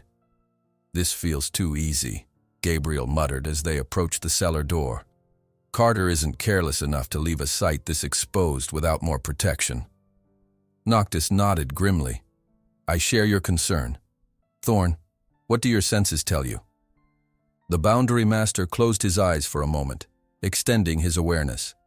"There are wards here, similar to Jenkins's place, but more layered. If we breach one, others activate in sequence." "Can you disarm them?" Emma asked. Thorn frowned. "Not completely, not in the time we have. But I might be able to create a small opening, enough for 1 or 2 people to pass through." "Then that's what we'll do," Noctis decided. "Emma and I will enter. The rest of you maintain watch. If Carter's reinforcements arrive, do not engage unless absolutely necessary. Retreat and regroup at the fallback position we discussed." Emma felt a flutter of nervousness at being chosen for this more dangerous part of the mission, but she straightened her shoulders and nodded. She was the guardian. This was her responsibility. Thorn approached the cellar door and placed his palms flat against it, his eyes closing in concentration. For several long moments, nothing seemed to happen. Then, gradually, a section of the door began to shimmer, the solid wood becoming translucent, then transparent, revealing a tunnel-like opening that extended through the door and the space beyond. "Quickly," Thorn said, his voice strained. "I can only hold this for a minute, perhaps less." Noctis went first, slipping through the magical passage with fluid grace. Emma followed, the sensation like moving through thick syrup, a resistance that wasn't quite physical pushing against her as she passed through the doorway. Once inside, the cellar was surprisingly modern. Clean concrete floors, recessed lighting, and walls lined with sleek metal cabinets. In the center of the room stood a pedestal identical to the one at Jenkins's farm, supporting another of the light-absorbing crystals. "This one's bigger," Emma whispered, noting that the crystal was nearly twice the size of the previous one. "It's been here longer," Noctis explained, already removing the neutralizing liquid from his pouch, absorbing energy continuously for perhaps years. As he prepared to deactivate the crystal, Emma's attention was drawn to the metal cabinets lining the walls. Something about them nagged at her. Why would a siphoning device need so much additional equipment? Driven by instinct, she approached one cabinet and carefully eased it open. Inside was not equipment, but rather shelves filled with notebooks, files, and what looked like ancient scrolls. Emma pulled out one of the notebooks and flipped it open, her eyes widening at what she saw. Pages of calculations, diagrams of ley lines, and detailed notes on energy manipulation filled the book, all written in a cramped, precise hand. "Noctis," she called softly. "I think these are Carter's research notes." Noctis looked up from the crystal, which was now glowing amber instead of red as the neutralizing agent took effect. "Bring what you can. They may help us understand his ultimate goal." Emma quickly stuffed several notebooks and what appeared to be the oldest scroll into her backpack. As she was closing the cabinet, her eyes fell on a map pinned to the inside of the door, a detailed rendering of the county with lines of various colors crisscrossing it like veins.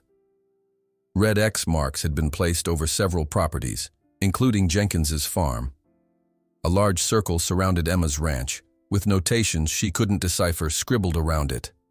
"He's been planning this for years," she breathed, taking a quick photo of the map with her phone before closing the cabinet. "Got it," Noctis announced, carefully lifting the now dormant crystal from its pedestal. As soon as it was removed, the lights in the cellar flickered, then stabilized at a dimmer level. "Time to go," he said, securing the crystal alongside the first one in his pouch. They hurried back to the passage Thorn had created, which was now visibly shrinking, the edges wavering like a mirage in the desert. Emma went first this time, pushing through the rapidly closing opening with Noctis right behind her. As they emerged on the other side, Thorn released his hold with a gasp, sweat beading on his forehead from the effort of maintaining the breach. "Did you get it?" Gabriel asked, steadying Thorn as the Boundary Master sagged slightly. Noctis patted his pouch in confirmation. "And more." Emma found Carter's research materials. "No time to examine them now," Ferox said tensely, scanning the surroundings. "I hear vehicles approaching." Sure enough, the distant sound of engines could be heard, growing louder by the second. "Into the woods," Alban directed. "Quickly, before they see us." They retreated into the forest just as two black SUVs came bouncing up the Cooper property's long driveway. From their concealed position among the trees, they watched as 6 men in tactical gear spilled out of the vehicles, weapons drawn. "Those aren't ordinary security guards," Gabriel whispered. "Look at their movement patterns, military training." The men discovered their unconscious comrades almost immediately, their postures becoming more alert, more dangerous. One spoke into a radio, his expression grim even at a distance. "They're calling for backup," Lysandra murmured, "and reporting the breach. Carter will increase security at all remaining sites," Noctis concluded. "Our task becomes more difficult with each device we recover." "Then we need to be smarter, not just faster," Emma said, her mind racing. These men, they're just hired muscle. They don't know what they're really guarding, do they? Unlikely, Gabriel agreed. Carter wouldn't share that kind of information with mere employees. Then maybe we can use that to our advantage, Emma suggested. Instead of sneaking into each site, what if we created a diversion, something that would draw the guards away from the devices temporarily? Ferox's eyes gleamed with approval. A direct approach. I like it. What kind of diversion did you have in mind? Noctis asked. Emma glanced at Selene. You said the sleep dust lasts about 30 minutes, right? What if we used it more strategically? Instead of targeting the guards directly, we could release it into the ventilation systems of the buildings where the devices are housed. Gabriel's weathered face broke into a smile. Incapacitate everyone inside at once, without having to get close to each guard individually. Clever.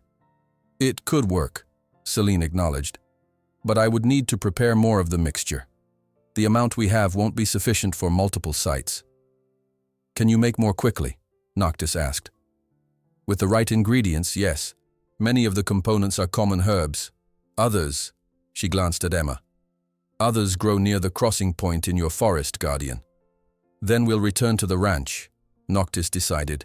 Selene can prepare more sleep dust while we study Carter's research and plan our next moves. We've recovered 2 devices today. A significant start. As they began the long trek back through the forest toward Emma's ranch, she found herself walking beside Alban, the eldest of the Equus. His human form moved with surprising agility despite its appearance of advanced age, navigating the uneven forest floor with the sure-footedness of one who had walked such paths for centuries. You have questions, he said after they had walked in silence for some time. It wasn't a question. Emma nodded. Many. But one keeps coming back to me. Why did the Equus choose my family as guardians? What made my great-grandfather special? Alban's face creased in a gentle smile. It was not we who chose your family, but rather the boundary itself. Some humans possess a natural affinity for the energies that flow between realms. William Mitchell, your great-grandfather, had such an affinity, stronger than most. When he discovered the crossing point, the boundary recognized him as a kindred spirit and forged a connection. So it's some kind of inherent trait? Passed down through blood? In part. The potential is inherited, but it must be awakened through connection with the boundary.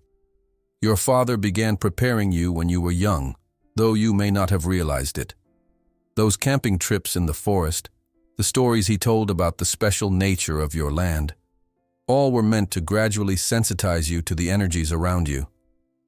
Emma remembered those camping trips with a pang of nostalgia, how her father would sit with her beneath the stars, telling stories of ancient guardians who protected magical doorways to other worlds. She had loved those tales, never suspecting they were a simplified version of her own family's legacy. He died before he could tell me the truth, she said softly. Alban nodded, his eyes sympathetic. It was not the plan. Robert intended to begin your formal training on your 33rd birthday, the traditional age for the transfer of guardian knowledge. His illness progressed more rapidly than anyone anticipated. So he sent for Noctis.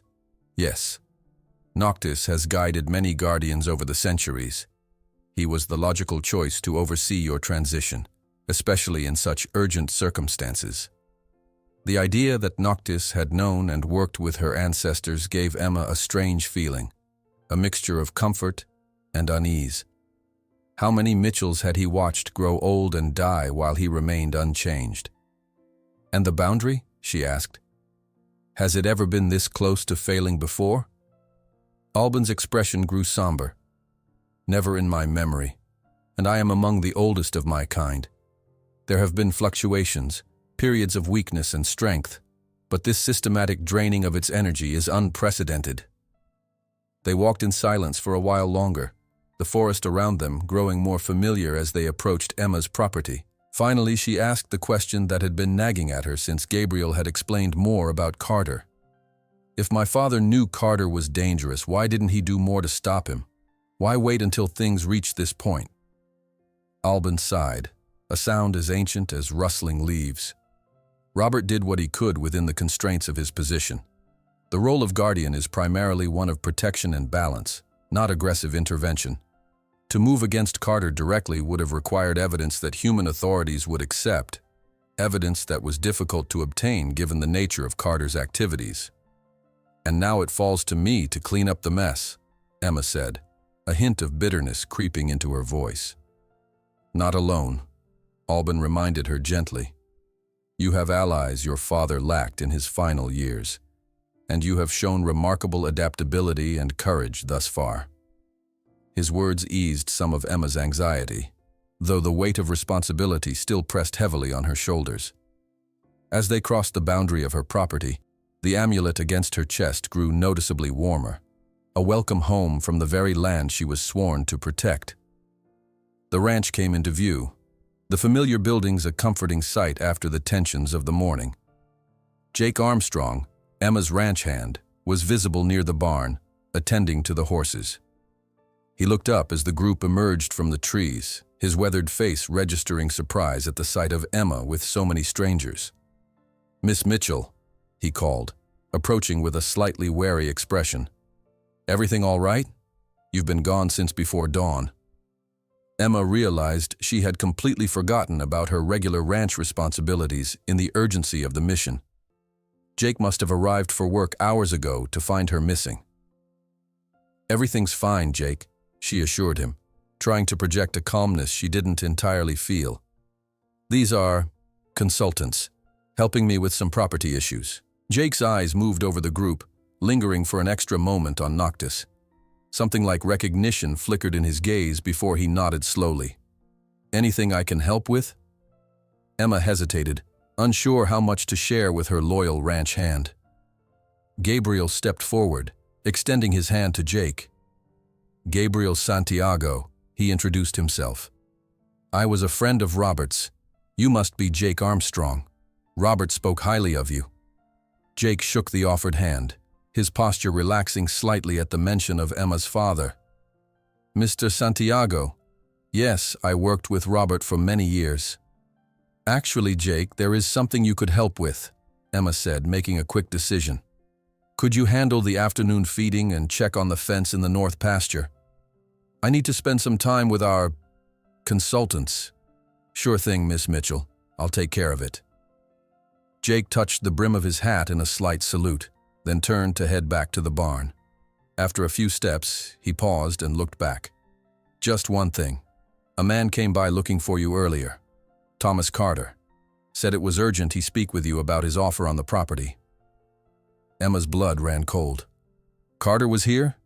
What did you tell him?" "That you were out on an errand and I didn't know when you'd be back. He didn't seem too happy about it.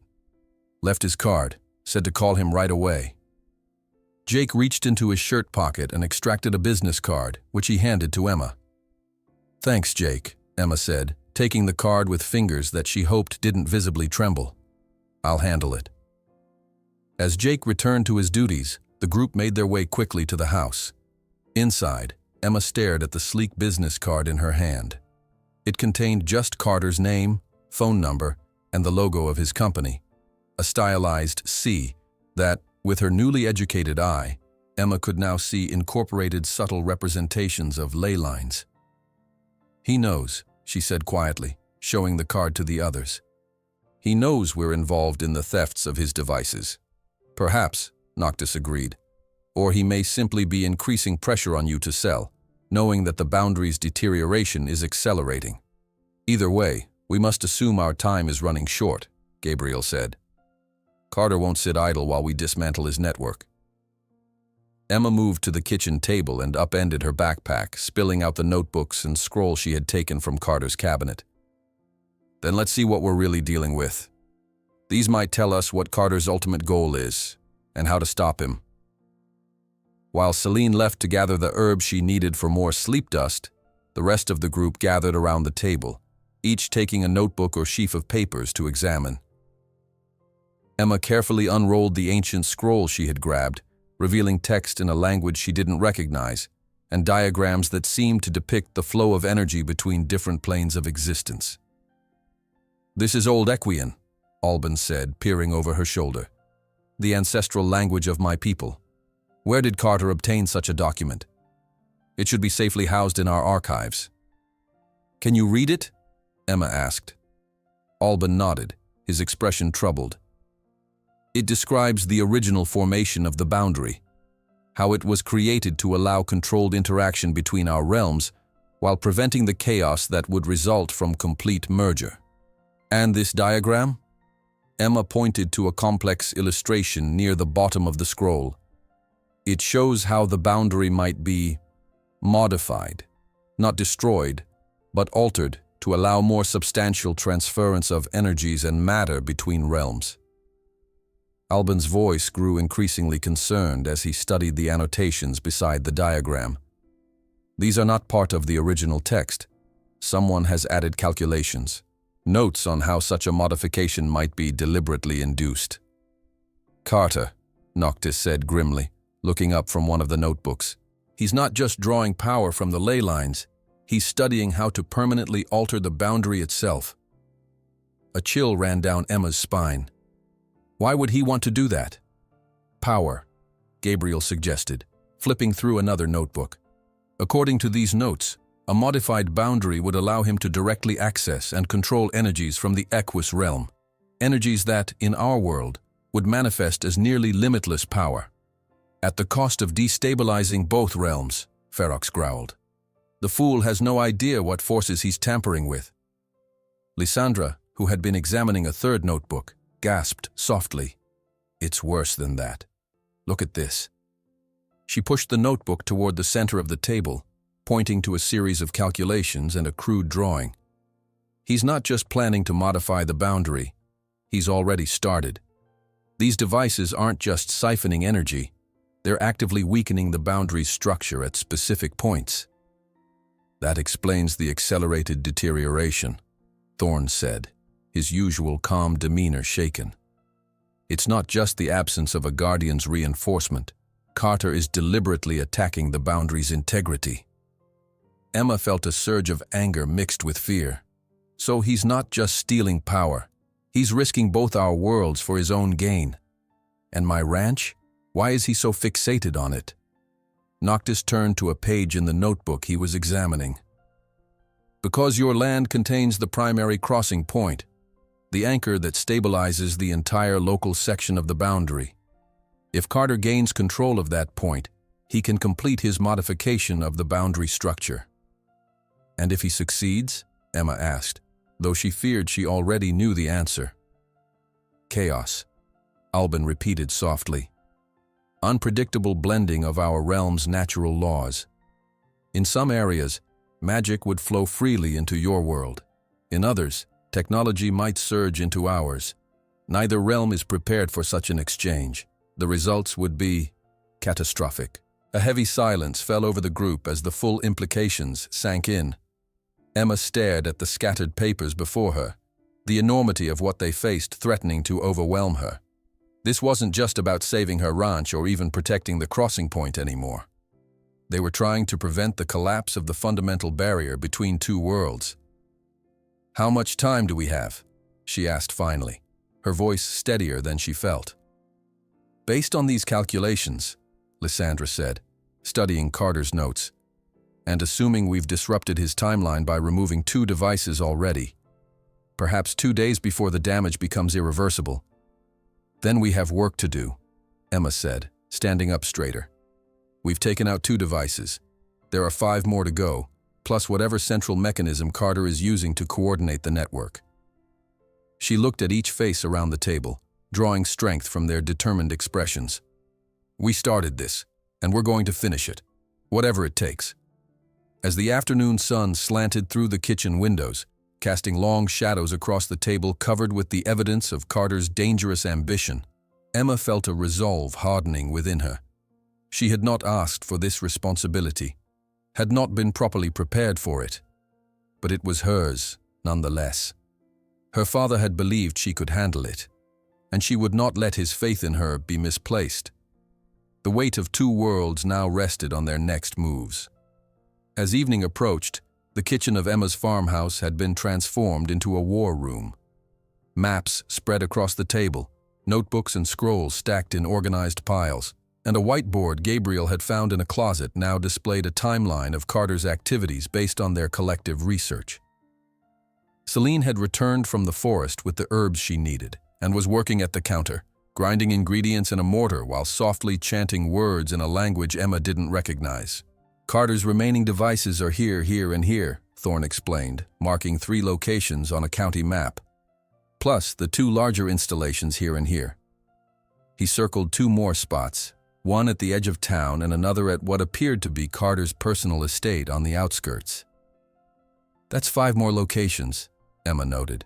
We hit 2 today, but security will be tighter at the remaining sites. Especially at the main facility, Gabriel added, tapping the circle representing Carter's estate. That's likely where he coordinates everything. It'll be the most heavily guarded and the most difficult to penetrate.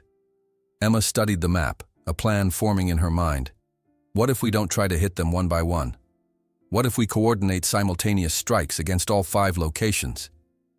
Ferox nodded approvingly. A decisive attack, better than allowing Carter time to regroup between each loss. But there are only 8 of us, Lysandra pointed out. We can't cover 5 locations effectively. We don't all need to go to each site, Emma countered. Celine, how much of the sleep dust will you have ready by morning? The healer looked up from her work. Enough for 3, perhaps 4 locations, depending on their size. And we still have the neutralizing agent for the crystals, Noctis added, though our supply is limited. Emma paced the kitchen, thoughts racing. Okay, so we form 3 teams. Each takes out one of the smaller installations using the sleep dust and neutralizing agent. That leaves the 2 larger facilities. Which will be the most heavily defended? Gabriel reminded her. Yes, but by then Carter will be scrambling to protect his remaining assets. If we time it right, we can create enough confusion to give us an opening at the main facility. Alban, who had been quietly studying the ancient scroll, looked up. There is another approach we might consider. According to this text, the boundary itself can be temporarily strengthened by a guardian performing the proper ritual at a crossing point. It wouldn't stop Carter permanently, but it might buy us more time. Emma paused in her pacing. What kind of ritual? One that channels your inherent connection to the boundary, focusing it to reinforce the weakened sections. It would require your presence at the crossing point in the forest, along with certain preparations. Would I be able to help with the devices after performing this ritual? Emma asked. Alban shook his head slowly. The ritual would drain much of your energy. You would need time to recover. Emma frowned. The idea of sitting out the most critical part of their mission didn't appeal to her. Let's keep that as a backup plan. I want to be part of the main assault on Carter's facility. As you wish, Guardian, Alban said, though his expression suggested he wasn't entirely convinced. As they continued refining their plan, the ringing of Emma's phone cut through the discussion. She checked the screen and felt her stomach tighten. It was the diner. Doris, probably wondering why Emma hadn't shown up for her evening shift. With everything that had happened, she had completely forgotten about her second job. I need to take this, she said, stepping into the living room for some privacy. Sure enough, Doris was concerned but understanding when Emma explained that she was dealing with a family emergency. She promised to find someone to cover Emma's shifts for the next few days, telling her to take all the time she needed. Family comes first, honey, Doris said warmly. You just take care of whatever needs handling. Your job will be waiting when you get back. Emma thanked her and hung up, feeling a pang of guilt for the deception. But how could she possibly explain the truth? That she was orchestrating a multi-pronged attack against a man who was threatening the fabric of reality itself. As she returned to the kitchen, Emma found the group gathered around a new diagram Thorne had drawn on the whiteboard, a schematic of what appeared to be the interior of a building. Carter's main facility, based on what we've pieced together from his notes, Thorne explained. The central control room should be here, in the basement level. That's likely where he monitors the entire network and where we'll find the master control for all the devices. How accurate is this? Emma asked, studying the complex layout. Reasonably so, Thorne replied. Carter's notes include detailed specifications for the facility's construction. Of course, there may be changes that aren't documented. And security? Heavy, Ferox said grimly. Armed guards, electronic systems, possibly magical wards as well. A direct assault would be challenging. Which is why we need the diversion of hitting the other sites first, Emma concluded. Draw his attention and resources away from the main facility. Gabriel, who had been unusually quiet during this part of the discussion, cleared his throat. There's another factor we should consider. Carter himself. What about him? Emma asked. Based on these notes, he's not just a businessman who stumbled onto magical knowledge. He has a deep understanding of how to manipulate the energies involved. That suggests training, possibly from someone in the Equus realm or another with knowledge of the boundary. The implication hung in the air for a moment before Noctis spoke. You think he has an Equus ally? Or he's captured one and extracted information, Gabriel said quietly. Either way, we should be prepared for the possibility that he has capabilities beyond what we've anticipated. This sobering thought cast a pall over the group. The idea that one of their own might be helping Carter, willingly or unwillingly, added a new layer of complexity to their already daunting task. All the more reason to move quickly, Emma decided. The longer we wait, the more time Carter has to prepare. They spent the next few hours finalizing their plan. 3 teams would target the smaller installations simultaneously at dawn, using Celine's sleep dust to incapacitate any guards and Noctis's neutralizing agent to deactivate the devices. The 4th team, consisting of Emma, Noctis, Ferox, and Gabriel, would then launch an assault on Carter's estate while Alban and Lysandra tackled the facility in town. As midnight approached, Emma felt exhaustion creeping up on her.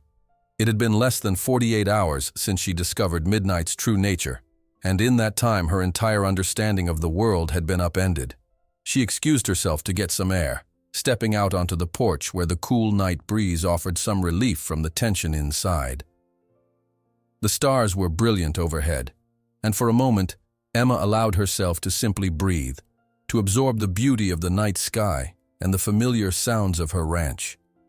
The horses in the barn whickered softly, crickets chirped in the grass, and somewhere in the distance, a coyote called to its pack.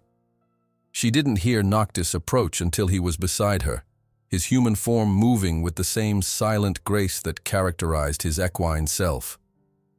You should rest, he said quietly. Tomorrow will test all of us. I know, Emma sighed. But my mind won't stop racing. Every time I close my eyes, I see those devices. The map with my ranch circled, Carter's calculations. It's too much to process. Yet you are processing it, Noctis observed. Many would have broken under the pressure or denied the reality of what they were seeing. You have embraced your role as guardian with remarkable courage. Emma gave a short, humorless laugh. I don't feel courageous. I feel terrified.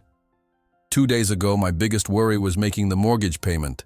Now I'm responsible for preventing the collapse of reality as we know it. Not alone, Noctis reminded her gently. You have allies, just as your ancestors did. Emma turned to look at him directly. How long have you been doing this, Noctis? How many guardians have you guided? A shadow passed over his features, a hint of ancient sorrow in his eyes. Many. Too many to count through the long centuries. Some were warriors, some scholars, some simple people who wanted nothing more than to tend their land in peace. All carried the burden of knowledge, as you do now. And my father. What was he like as a guardian? A small smile touched Noctis's lips. Robert was exceptionally thorough, methodical in his patrols, meticulous in his record-keeping. He took great pride in maintaining the traditions of your family line. But most of all, he was kind, not just to the Equus, but to all creatures under his protection. He believed in the fundamental balance between our realms and worked tirelessly to preserve it. Tears pricked at Emma's eyes. It was a portrait of her father that rang true with her own memories. His careful attention to detail, his commitment to the ranch and its animals, his underlying kindness that never wavered even in difficult times. He wanted to prepare you properly, Noctis continued. It grieved him deeply when he realized his illness would prevent that. That's why he asked me to come to you, to help guide you when the time came. I wish he could have told me himself, Emma said softly. As do I. But know this, Emma Mitchell. Your father had absolute faith in your ability to carry on the Guardian legacy. He spoke of your strength, your intelligence, your deep connection to this land. He knew you would rise to the challenge when it came. Emma blinked back tears, touched by these words from beyond the grave, delivered by this extraordinary being who had known her father in ways she never could. Thank you for telling me that. It helps. They stood in companionable silence for a time, watching the stars wheel slowly overhead. Eventually, Emma asked the question that had been nagging at her since their discovery of Carter's true intentions. What happens after we stop Carter? Assuming we succeed, I mean. Do you go back to your realm? Noctis turned to face her, his expression serious. Some of us will return, yes, but the boundary will still need protection. The crossing point on your land will still require a guardian. And that guardian is me, Emma said, not a question, but a statement of acceptance.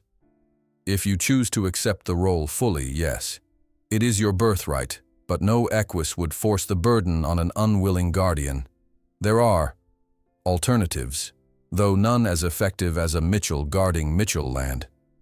Emma considered this, imagining what her life might look like after this crisis passed. Would she return to her double shifts at the diner, her constant struggles to keep the ranch afloat, pretending she didn't know about the boundary and the Equus and the thinning veil between worlds? The thought seemed impossible now. There was no going back to blissful ignorance, no way to unknow what she had learned. And something deeper told her that she wouldn't want to, even if it were possible. This connection to something greater than herself, this sense of purpose that transcended everyday concerns, it filled a void she hadn't even realized existed. I'll do it, she said finally. If we survive this, I mean. I'll be the guardian properly this time. With training. Noctis nodded, a look of approval and perhaps relief crossing his features. I would be honored to provide that training, as I did for your father and grandfather before him. And the ranch? The financial problems don't just disappear because I've accepted some mystical responsibility. That too can be addressed, Noctis assured her. There are resources available to guardians, funds set aside by your ancestors and added to by the Equus over generations. Your father was too proud to access them except in dire emergency, but they exist for this very purpose, to ensure that guardians can focus on their duties without worldly concerns overwhelming them.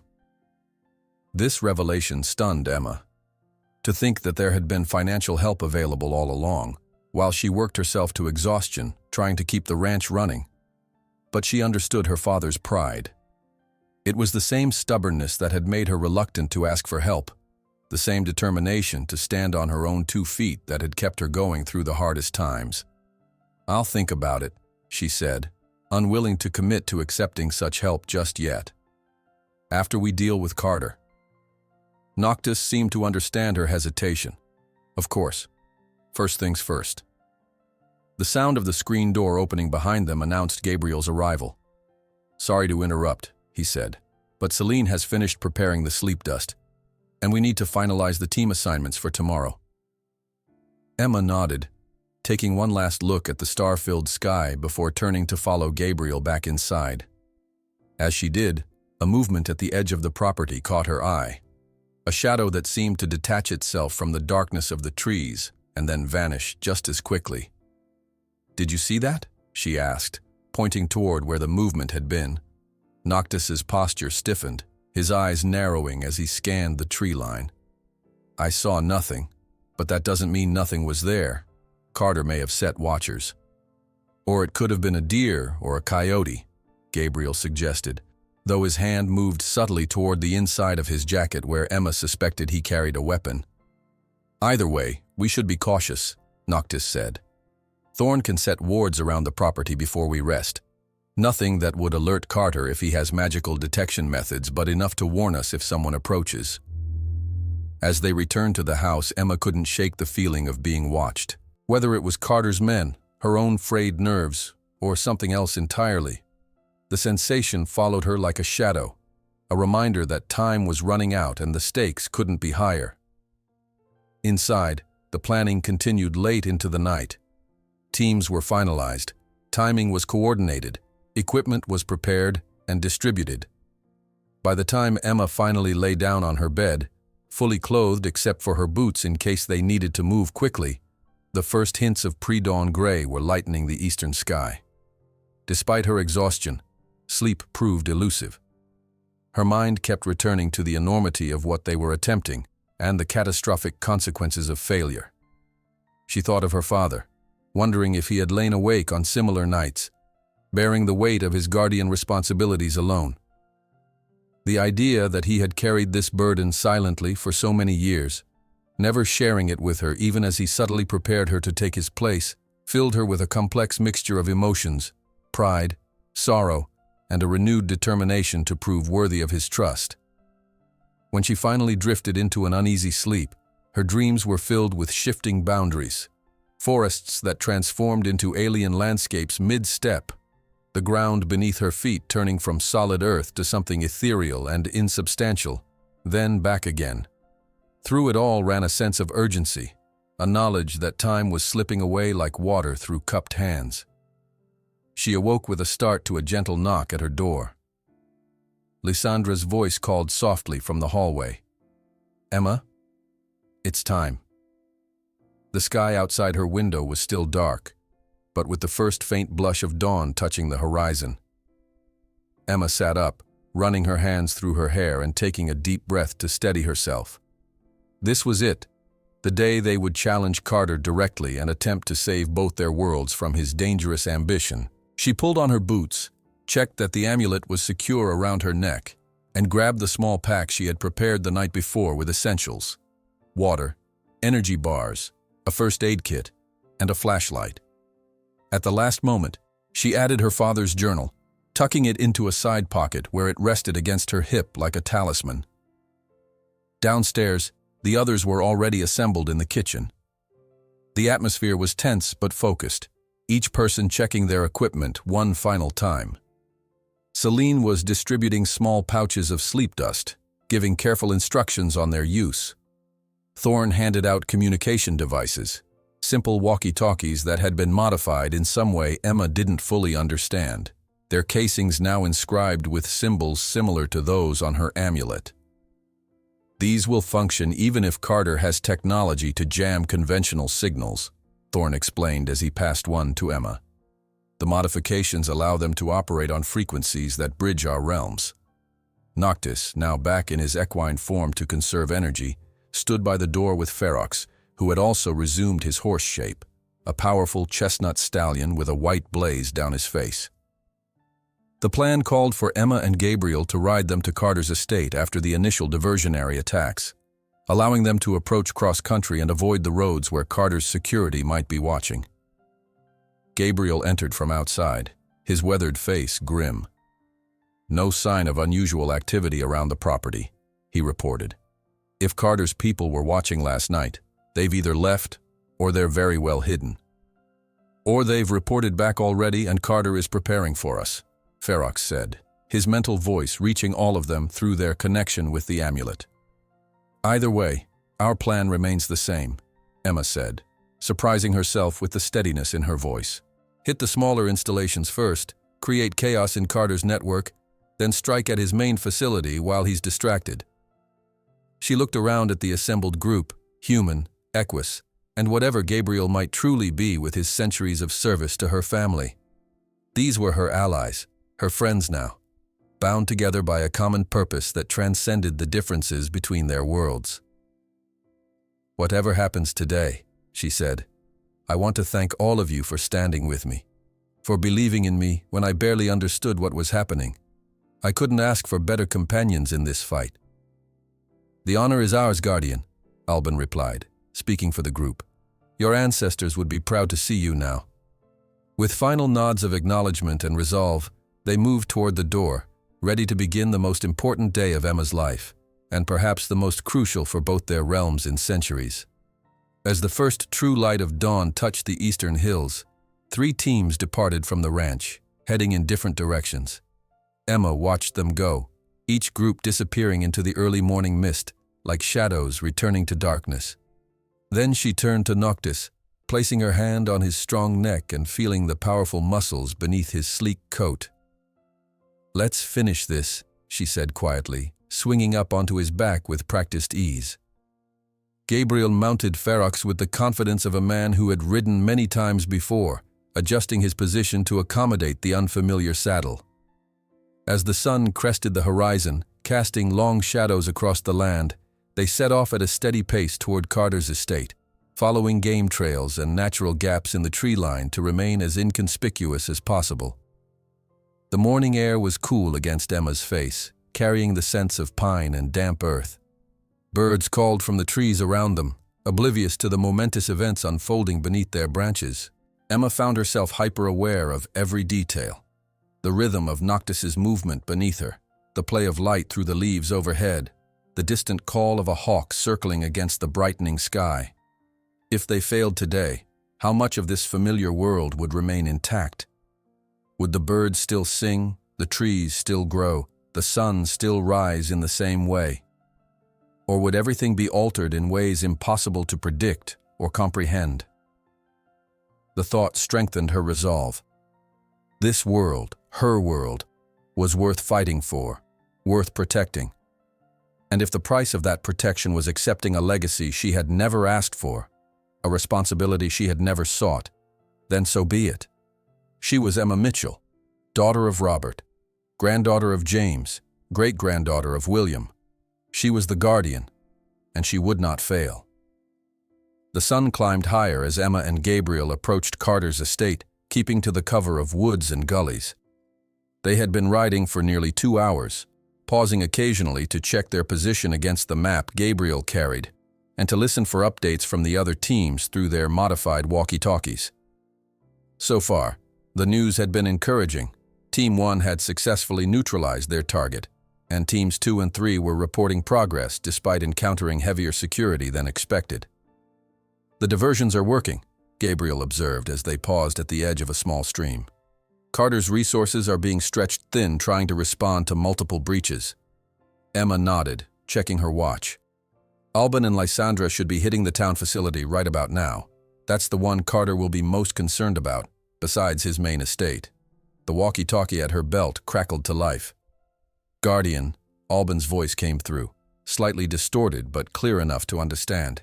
"We've encountered resistance, not just human security." Emma exchanged a concerned glance with Gabriel. "What kind of resistance?"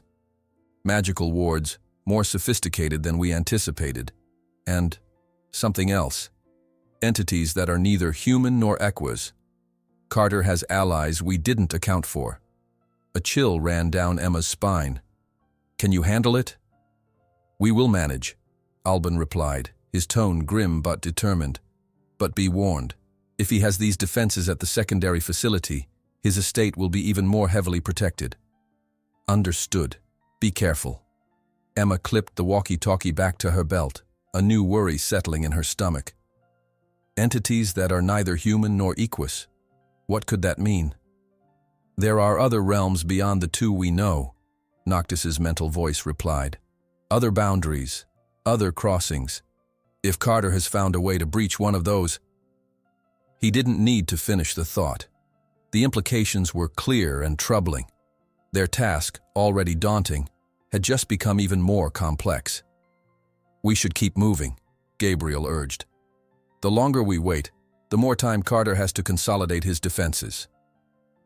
They crossed the stream and continued through a stretch of dense woodland that eventually gave way to the manicured grounds of Carter's estate.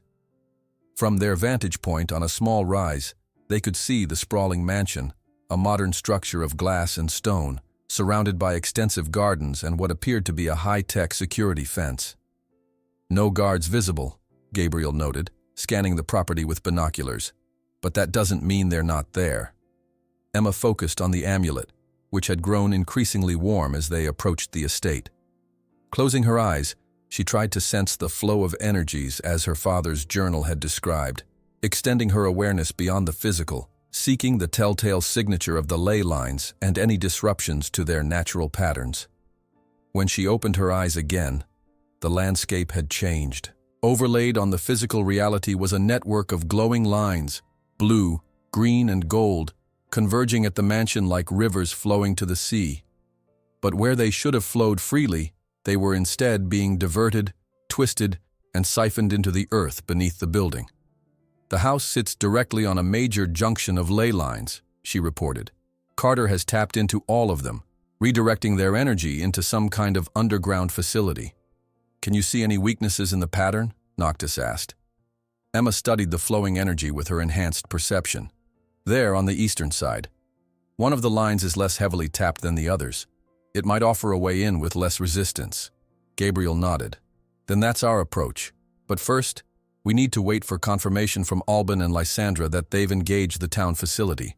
That should draw Carter's attention and hopefully pull more of his security away from here." They settled into position, concealed by trees and underbrush, watching and waiting.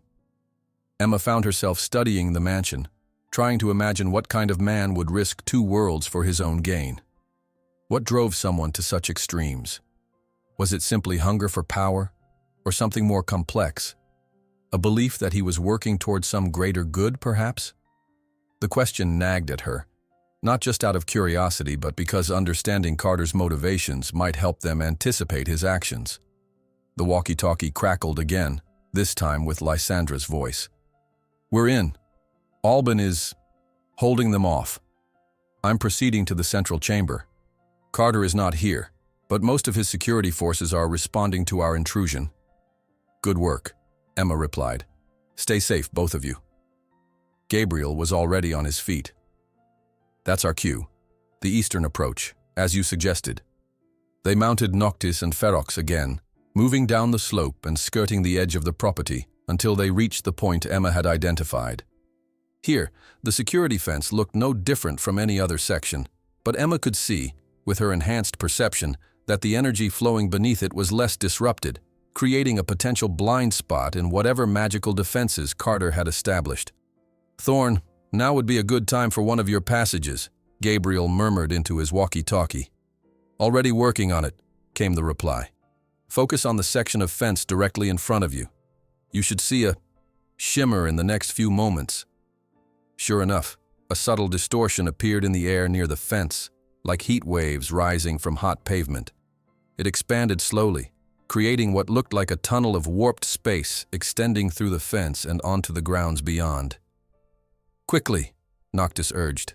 "Thorn cannot maintain this from such a distance for long." They moved forward, entering the distortion.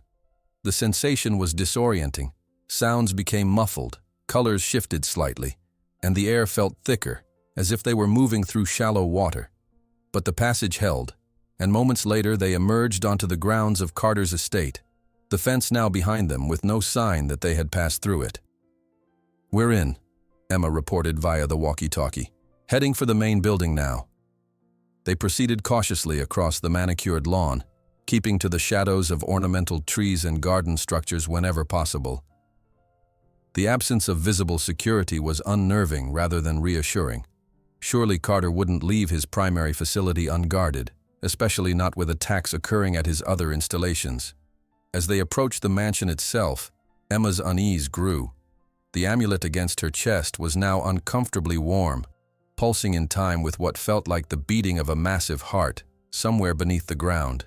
The overlapping realities she perceived through her enhanced senses showed the mansion surrounded by a swirling vortex of energies, some natural, flowing from the ley lines, others artificial and jarring, created by whatever machinery Carter had installed. "The main entrance will be heavily monitored," Gabriel whispered as they took cover behind a sculptural fountain. "We need another way in." Emma scanned the building, her gaze eventually settling on a set of doors that appeared to lead to a garden room or conservatory on the eastern side. "There," she pointed. "The energy disruption is minimal around those doors. It might be an oversight in his defense system." They made their way toward the indicated entrance, moving in short bursts from one piece of cover to the next. As they neared the doors, Emma felt a sudden shift in the energies around them, a coalescing of power that raised the hair on the back of her neck. "Wait," she hissed, grabbing Gabriel's arm.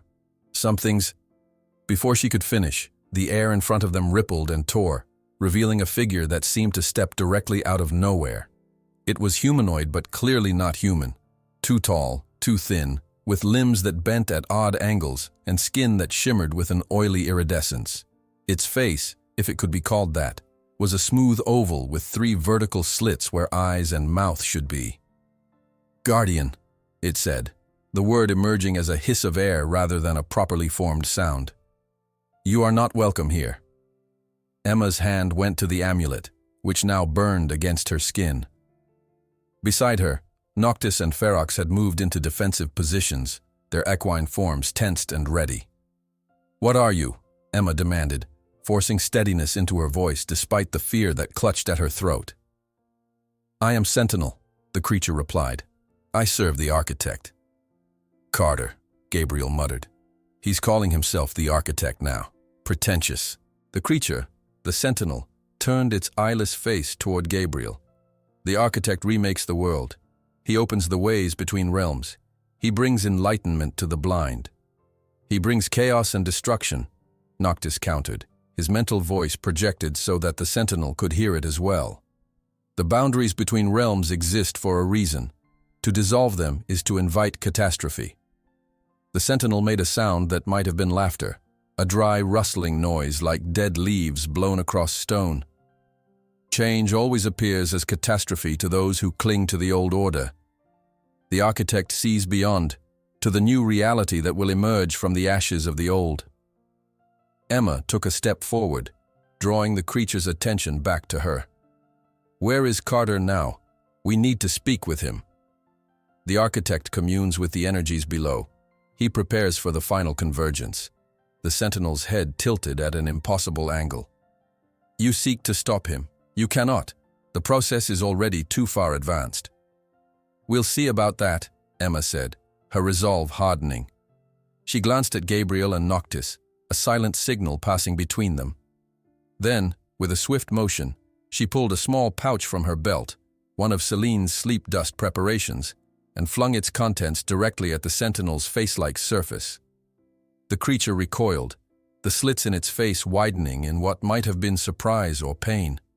It made a high, keening sound, its form shimmering and becoming less substantial around the edges. But it did not collapse as a human would have. "Your primitive magics cannot harm me," it hissed, though its voice sounded weaker. "I am beyond such." It never finished the sentence. Gabriel had used the distraction to circle behind it, and now he pressed something against the back of the creature's elongated neck, a small crystal similar to the ones they had removed from Carter's devices, but clear rather than dark, glowing with an inner light. The Sentinel froze, its body going rigid. Then, with a sound like air escaping from a punctured tire, it collapsed in on itself, shrinking and compressing until nothing remained but a small, smoky crystal lying on the ground. "Binding stone," Gabriel explained, picking up the crystal and securing it in a pouch at his belt. "Works on entities from most realms, though not indefinitely. We should move quickly before it reconstitutes itself or alerts others of its kind." They hurried to the garden doors, which were locked but yielded quickly to Noctis's touch. Inside, they found themselves in a sun-filled conservatory filled with exotic plants, many of which Emma didn't recognize and suspected might not be native to Earth at all. Some had an otherworldly glow about them, while others moved subtly, even in the absence of any breeze. "Carter's been collecting specimens from across the boundaries," Noctis observed, his mental voice tinged with disgust.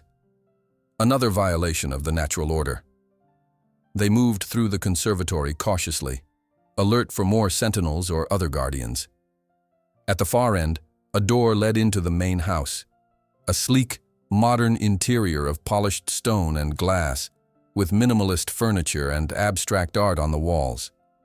Still no sign of human security, which continued to strike Emma as deeply suspicious. "Where is everyone?" she whispered to Gabriel. Even with the diversions, I'd expect some staff or guards. Perhaps Carter has replaced human security with those sentinel creatures, Gabriel suggested. They would be more loyal and less likely to ask uncomfortable questions about his activities. They followed the pull of the amulet, which drew Emma toward a circular staircase descending into the lower levels of the house.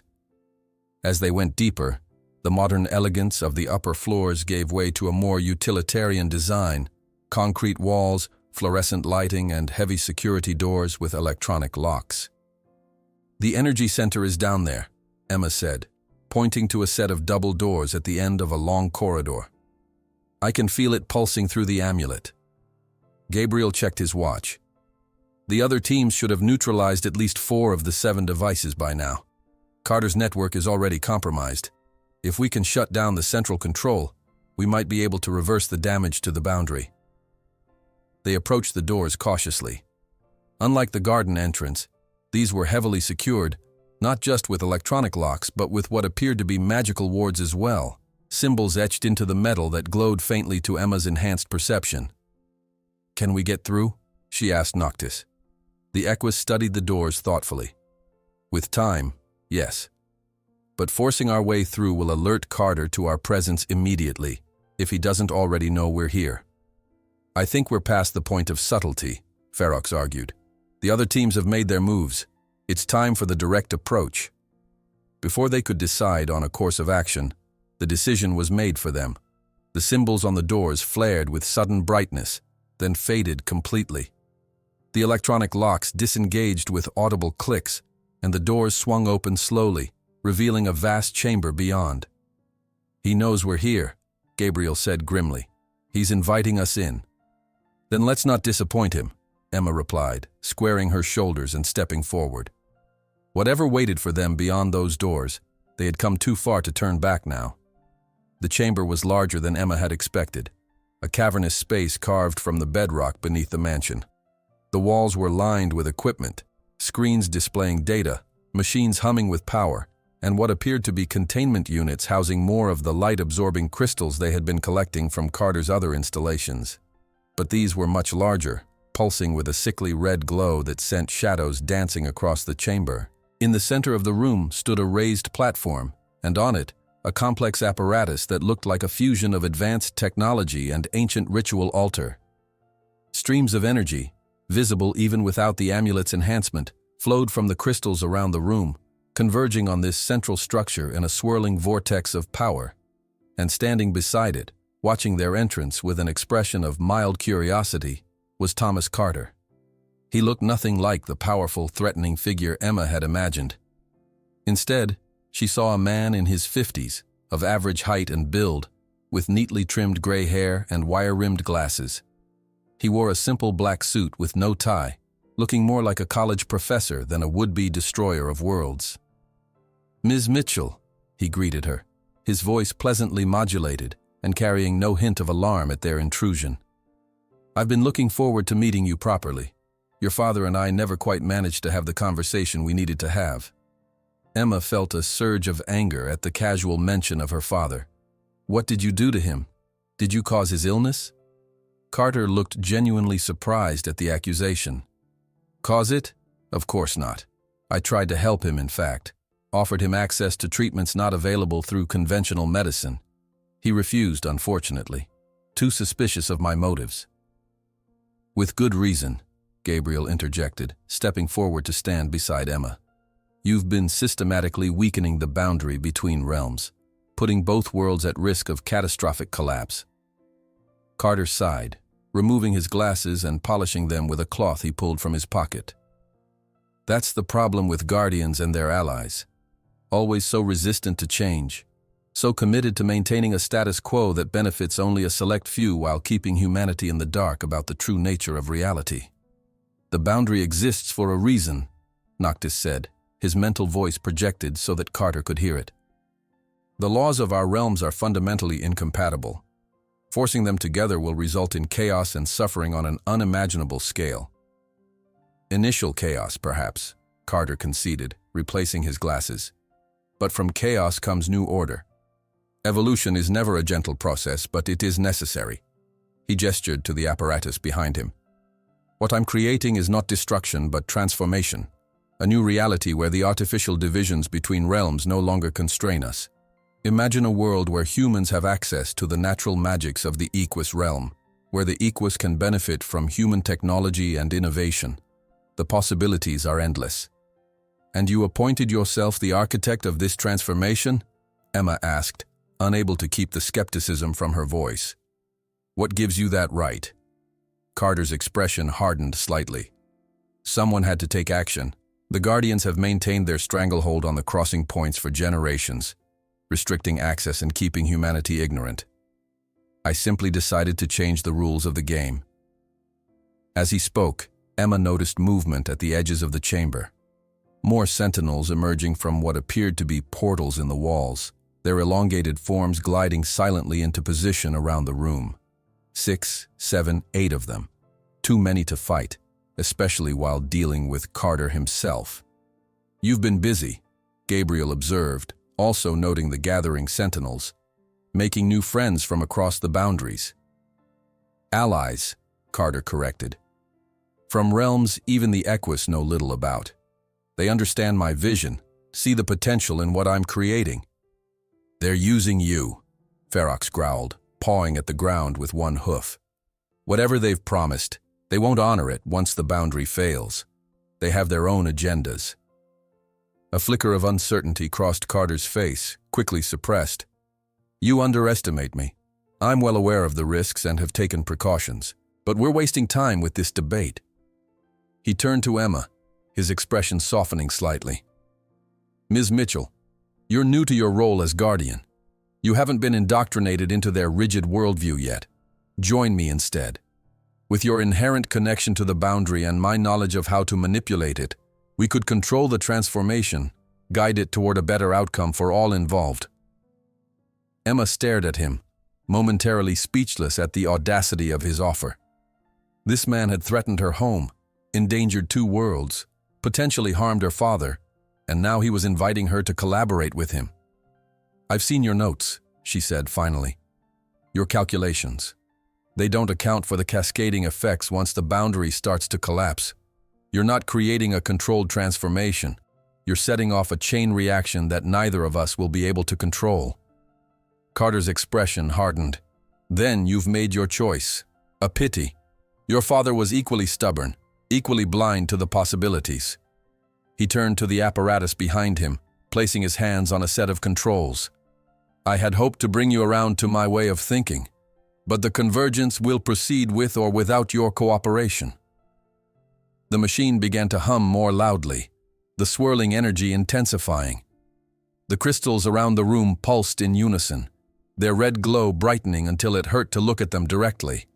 Stop him! Gabriel shouted, lunging forward only to be intercepted by 2 sentinels who seemed to materialize directly in his path. Chaos erupted in the chamber. Noctis and Ferox charged the nearest sentinels, their powerful equine forms barreling into the otherworldly entities with enough force to momentarily disrupt their cohesion. Gabriel pulled more of the binding crystals from his pouch, using them to incapacitate another sentinel that had moved to block Emma's path to Carter. Emma herself raced toward the platform, the amulet around her neck now blazing with light that matched the intensity of Carter's crystals.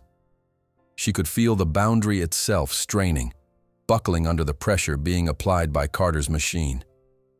The very air in the chamber seemed to waver, reality flickering like a faulty light bulb as the barriers between worlds grew thinner. Carter saw her coming and raised his hand. A pulse of energy shot from his fingers, not magic in the traditional sense, but something he had learned to channel from the ley lines. It struck Emma squarely in the chest, sending her flying backwards several feet to land hard on the concrete floor. You can't stop this, Carter called, his voice rising over the increasing whine of the machine. The process has reached critical mass. Even if you destroyed this facility now, the changes to the boundary are self-sustaining. The convergence is inevitable. Emma struggled to her feet, the amulet still glowing against her chest. Despite the pain from Carter's attack, she felt a strange calm settling over her. In that moment of clarity, she remembered a passage from her father's journal, one that had seemed cryptic at the time, but now made perfect sense. When all else fails, the Guardian must become the boundary. She knew what she had to do. Emma closed her eyes, shutting out the chaos around her.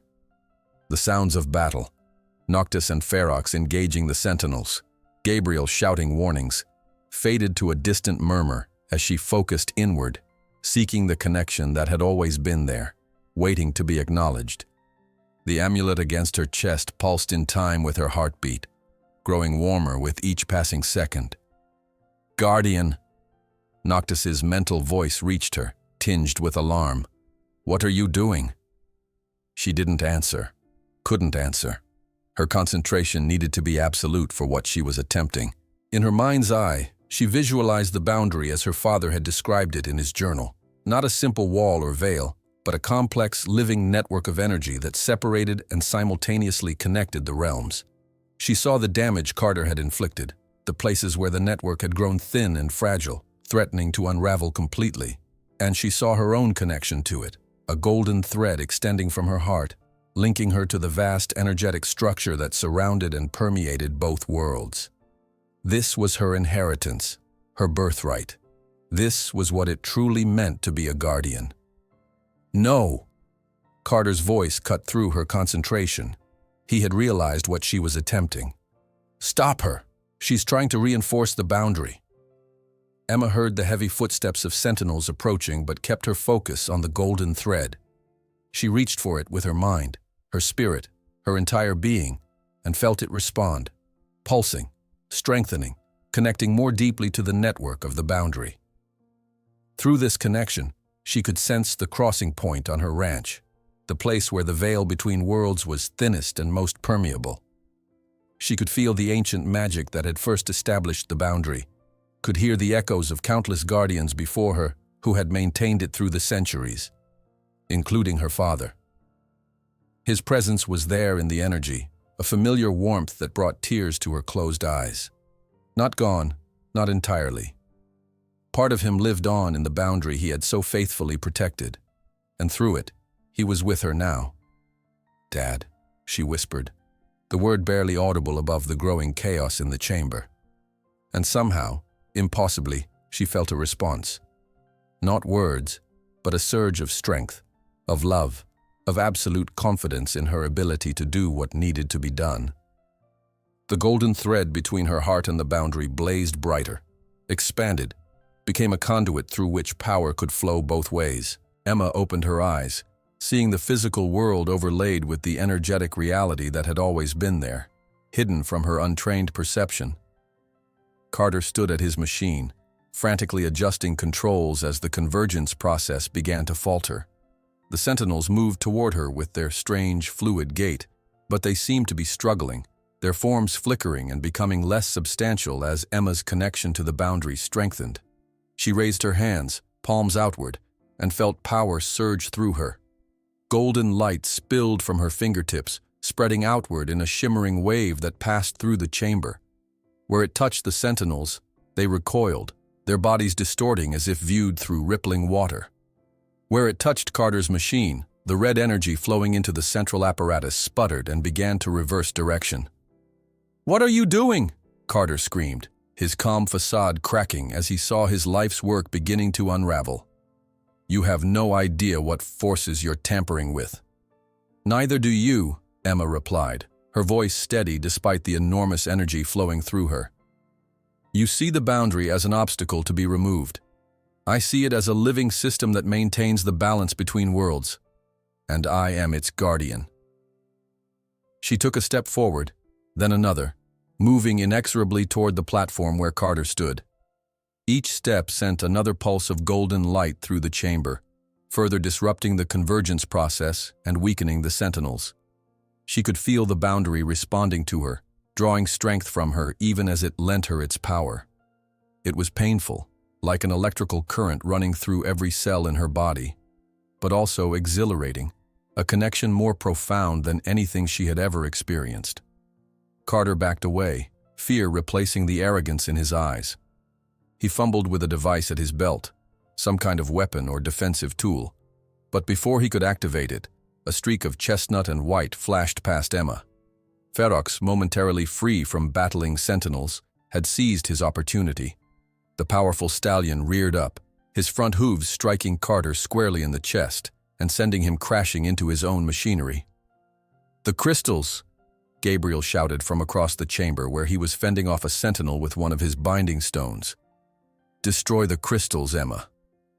She understood immediately. The massive light-absorbing crystals that lined the walls were the heart of Carter's operation, storing the energy he had been siphoning from the ley lines for years. If she could neutralize them all at once. Emma gathered her strength, drawing more power through her connection to the boundary. The amulet at her chest now glowed so brightly that it shone through her clothing, casting her shadow sharp and dark against the far wall. She focused this energy, concentrating it into a single, powerful pulse, then released it with a shout that came from the depths of her being. The golden wave expanded outward in all directions, sweeping through the chamber like a tsunami. When it reached the crystals, they vibrated, their red glow flickering wildly. For a moment, nothing seemed to happen. Then, one by one, they began to crack. Thin lines appeared on their surfaces, spreading like frost on a window pane, until with a sound like breaking glass multiplied 100-fold, all the crystals shattered simultaneously.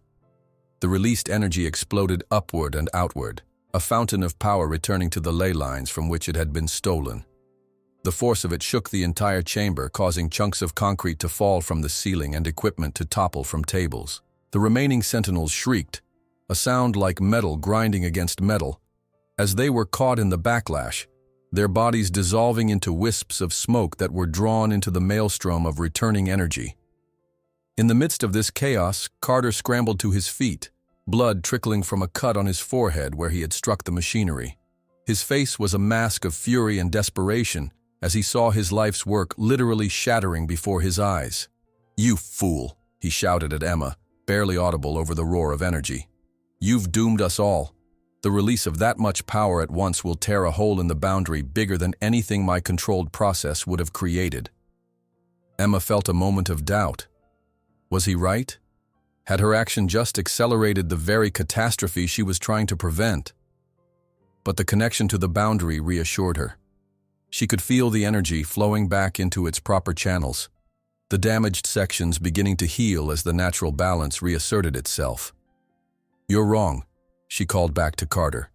"The boundary is repairing itself. The energy always belonged to it. I'm just returning what was stolen." Carter's expression contorted with rage. He reached into his jacket and pulled out a small device, a remote control of some kind. "If I can't reshape the world, then let it burn," he snarled, his finger hovering over a button in the center of the device. Before Emma could react, a blur of midnight black intercepted Carter. Noctis, moving with incredible speed despite several injuries visible on his equine form, knocked the man off his feet. The remote went flying, skittering across the floor to disappear beneath a fallen piece of equipment. Carter rolled to his feet with surprising agility for a man his age, drawing a knife from a sheath at his ankle.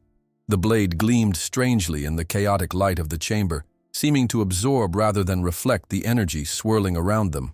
"Iron from the void between realms," he said, seeing Emma's gaze fix on the weapon.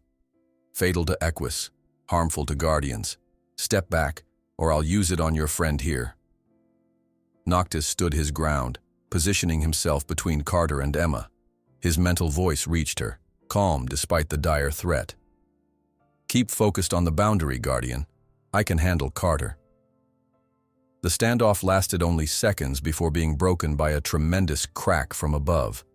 A fissure had opened in the ceiling of the chamber, extending from one side to the other and widening rapidly as the released energy continued to surge upward. Chunks of concrete began to rain down, forcing everyone to scatter for cover.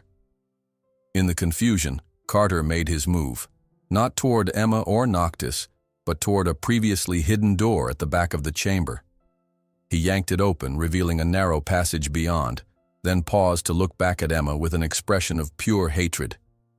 "This isn't over, Guardian," he spat. "There are other crossing points, other boundaries to breach. You've won today, but the future still belongs to those with the courage to reshape it." With those words, he disappeared into the passage, the door slamming shut behind him. Emma started to follow, but Gabriel caught her arm. "Let him go! This whole place is coming down! We need to get out now!" He was right. The fissure in the ceiling had widened to the point where daylight was visible through it, and the floor beneath their feet was beginning to crack as well. The machine at the center of the chamber had collapsed in on itself, crushed by falling debris. "This way," Ferox called, indicating a service stairwell at the far side of the room that appeared to be relatively intact. "It leads to the surface." They made their way across the disintegrating chamber, dodging falling concrete and sparking equipment. The stairwell was narrow and steep, forcing Noctis and Ferox to transform into their human forms to navigate it. Both looked exhausted from the battle and the transformation, but they pressed on, helping Emma and Gabriel climb over obstacles when the stairwell itself was partially blocked by debris. After what seemed like an eternity of climbing through dust and darkness, they emerged into the bright sunlight of Carter's garden. Behind them, the mansion was already showing signs of the destruction occurring beneath it. Windows shattering, walls cracking, the whole structure beginning to lean to one side as its foundation gave way. "Keep moving," Gabriel urged, supporting Emma, who was beginning to feel the physical toll of channeling so much energy. "We need to get beyond the property line before the whole place goes." They staggered across the garden, aiming for the same section of fence they had used to enter. In the distance, they could hear sirens, police or fire services responding to what must have appeared from town as a localized earthquake. As they reached the fence, Thorn's voice came through the walkie-talkie, faint but audible. "Guardian? Do you read me? What's happening? The energy patterns are going crazy." "We're alive," Emma managed to respond, her voice hoarse from dust and exertion. "Carter's facility is destroyed. The crystals are shattered, but he escaped." "And the boundary?" Emma paused, checking the connection she still felt to the energetic network. "Stabilizing, I think. The energy is flowing back where it belongs, but I need to get to the crossing point on the ranch to be sure." "We'll meet you there," Thorn replied. "All teams are reporting success. The entire network has been dismantled." As they passed through the fence and made their way back into the cover of the woods, Emma heard a tremendous crash behind them. Turning, she saw the mansion collapse in on itself, sinking into the earth as the underground chamber gave way completely. A cloud of dust rose into the air, temporarily obscuring the scene before being caught by the breeze and dissipated across the clear blue sky. "It's over," Gabriel said quietly, watching the destruction with a grim satisfaction. "At least for now." Emma wasn't so sure. Carter had escaped, and his parting words suggested he wasn't ready to abandon his plans. But that was a concern for another day. Right now, she needed to complete what she had started, the full restoration of the boundary and the proper establishment of herself as its guardian. They made their way back through the woods toward where they had left their horses, moving more slowly now as fatigue caught up with them. Emma felt drained in a way she had never experienced before, not just physically tired but energetically depleted, as if she had given away a piece of herself in the battle against Carter, which, in a sense, she had. The connection to the boundary remained, a gentle hum in the background of her awareness, rather than the roaring torrent it had been during the confrontation. She understood now why her father had sometimes seemed so tired, so preoccupied, even when the ranch work was relatively light. Being a guardian was a constant responsibility, a continuous giving of oneself to maintain the balance between worlds. "You did well," Noctis said, walking beside her in his human form to conserve energy. "Better than anyone could have expected from a guardian so new to her power." "I had help," Emma replied, thinking of the moment she had felt her father's presence in the boundary. "And I didn't do it alone. We all played our part." "Nevertheless, what you accomplished was remarkable. Few guardians in history have managed to channel the boundary's energy so directly, especially without formal training." "Speaking of training," Gabriel interjected, "that should be our next priority once things settle down. Emma needs to understand her capabilities fully if she's going to maintain the boundary properly, especially with Carter still out there somewhere." Emma nodded, too tired to argue or even to fully process the implications of her new role. One step at a time, she told herself. First, get back to the ranch. Then check the crossing point. Then sleep for about a week. They reached the horses they had left tethered in a small clearing. Ordinary horses, not equus, brought along as transportation for when Noctis and Ferox needed to conserve their energy. Emma mounted with Gabriel's help, her muscles protesting every movement. The amulet still hung around her neck, no longer glowing but warm against her skin, a constant reminder of the connection that would shape the rest of her life. As they rode through the forest, taking a more direct route back to the ranch now that stealth was no longer their primary concern, Emma found herself thinking about the future. How would her life change now that she was fully aware of her role as guardian? Could she still run the ranch, maybe even keep her job at the diner if necessary? Or would her responsibilities to the Boundary consume all her time and energy? And what about Carter? He was still out there, still committed to his dangerous vision of a world without boundaries. Would he try again? And if so, how soon? These questions, and dozens more, swirled in her mind, but she was too exhausted to grapple with them now. They would have to wait for a clearer head and a rested body.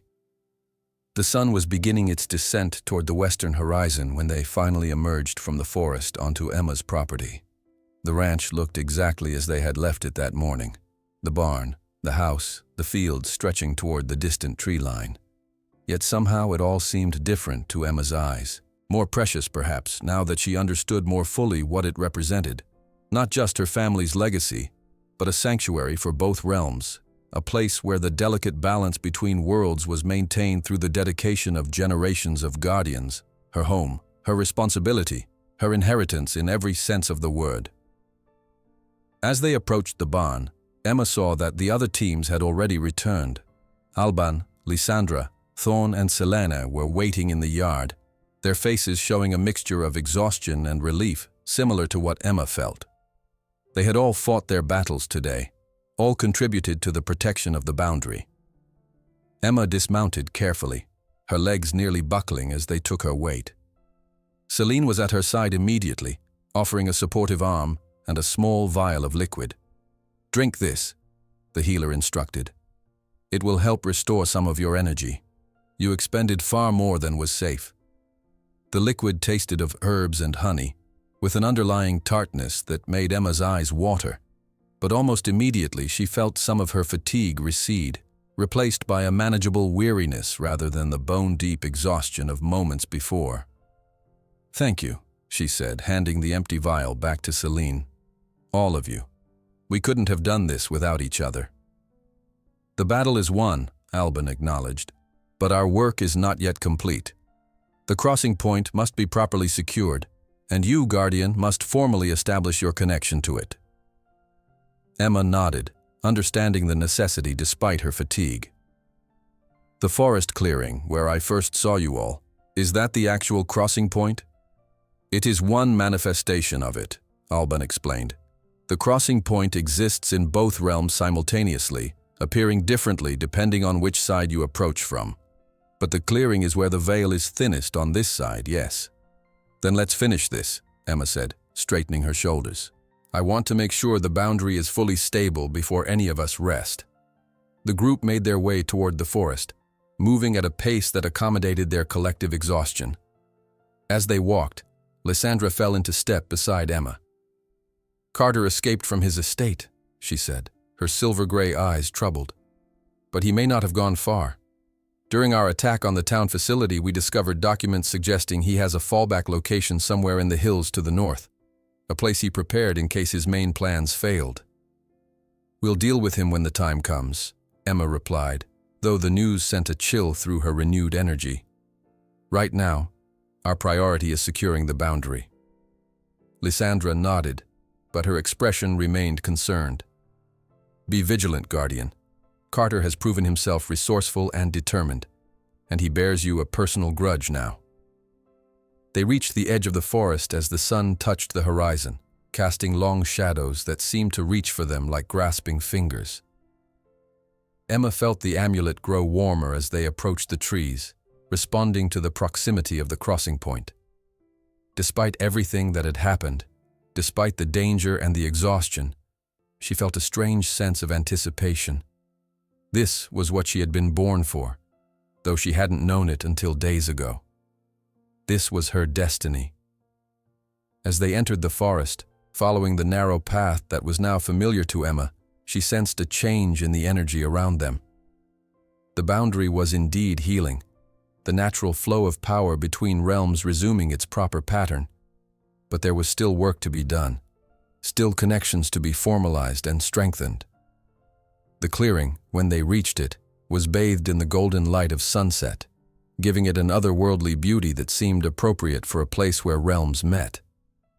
Emma stepped into the center, feeling the earth beneath her feet pulse with energy, responding to her presence as guardian. "Now," Alban said softly, "we complete what was begun." Emma nodded, closing her eyes and reaching once more for the golden thread that connected her to the boundary. It was time to fully embrace her inheritance, to become what she was always meant to be, the guardian of two worlds. Standing in the center of the clearing, Emma felt the earth pulse beneath her feet, the energy of the crossing point responding to her presence. The setting sun cast the forest in amber light, transforming ordinary trees into sentinels of gold and shadow. Around her, the Equus and Gabriel formed a circle, their faces solemn yet expectant. "What do I need to do?" Emma asked, her voice barely above a whisper. Alban stepped forward, his aged features dignified in the fading light. "The ritual is simple in form, complex in meaning. You must open yourself to the boundary completely, accepting it not as something external to guard, but as an extension of yourself. The amulet will guide you." Emma closed her eyes, focusing on the warm weight of the amulet against her chest. It had been her anchor throughout this extraordinary day, a tangible connection to the power she was only beginning to understand. Now, as she centered her attention on it, the amulet's warmth intensified, spreading outward through her body like branching rivers of light. "I can feel it," she murmured, her eyes still closed. "It's like threads of energy, connecting everything." "Follow those threads," Noctis's voice guided her, his mental touch gentle yet steady. "Find where they converge at the heart of the crossing." Emma let her awareness flow along the pathways of energy, tracing them back to their source. She sensed the ley lines beneath the forest floor, pulsing with renewed vigor now that Carter's siphoning devices had been destroyed.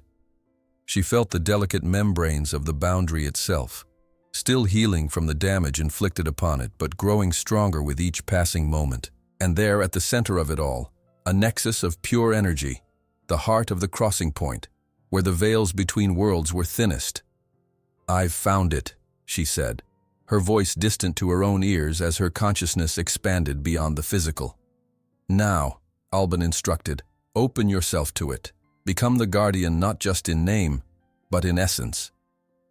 Emma reached out with her mind, her heart, her very soul, embracing the nexus as if welcoming a long-lost friend.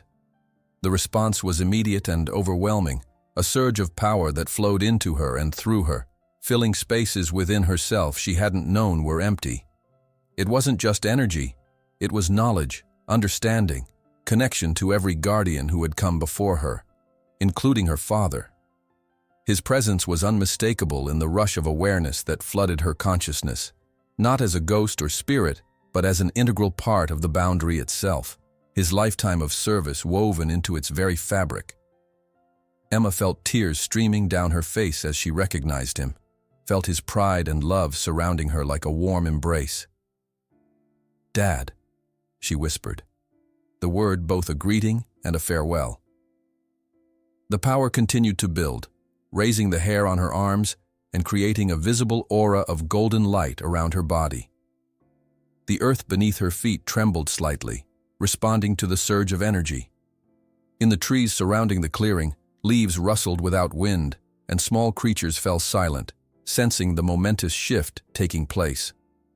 Then, in a final crescendo of light and sensation, the connection was complete.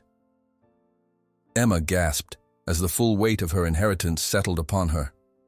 Not as a burden, but as a mantle worn by generations of her family, passed now to her willing shoulders. When she opened her eyes, the clearing had transformed. The ordinary forest was still there, but overlaid upon it was another reality, a shimmering landscape of impossible beauty, where trees glowed with inner light and the very air seemed alive with possibilities. Through the veil between worlds, Emma could glimpse the Equus realm in all its wild splendor. "I can see it," she breathed, turning slowly to take in the dual reality around her. "I can see both worlds." As the guardian should, Alban said, his smile gentle with understanding. "The veil will become less visible to you over time, except when you specifically focus on it. But the connection is now complete. You are the guardian in truth as well as name." Emma looked at her companions, seeing them now with enhanced perception. The Equus glowed with an inner light that marked them as beings of their realm, while Gabriel carried the subtle markings of a lineage dedicated to supporting guardians through the ages. Even the trees and rocks of the forest revealed their true nature to her new sight, ancient, aware in their own way, part of the living system she was now pledged to protect. "What happens now?" she asked, the enormity of her new role beginning to sink in. "Now you learn," Noctis replied, stepping forward. "I will stay, as will Alban, to teach you what you need to know about your abilities and responsibilities. The others will return to our realm to help strengthen the boundary from that side." "And Carter?" Emma couldn't forget the man who had nearly destroyed everything, who had escaped with promises of future attempts. Gabriel's expression hardened. "I'll track him. He's wounded, weakened, but still dangerous. My family has protected yours for generations. That duty doesn't end with today's victory." Emma nodded, grateful for his continued support.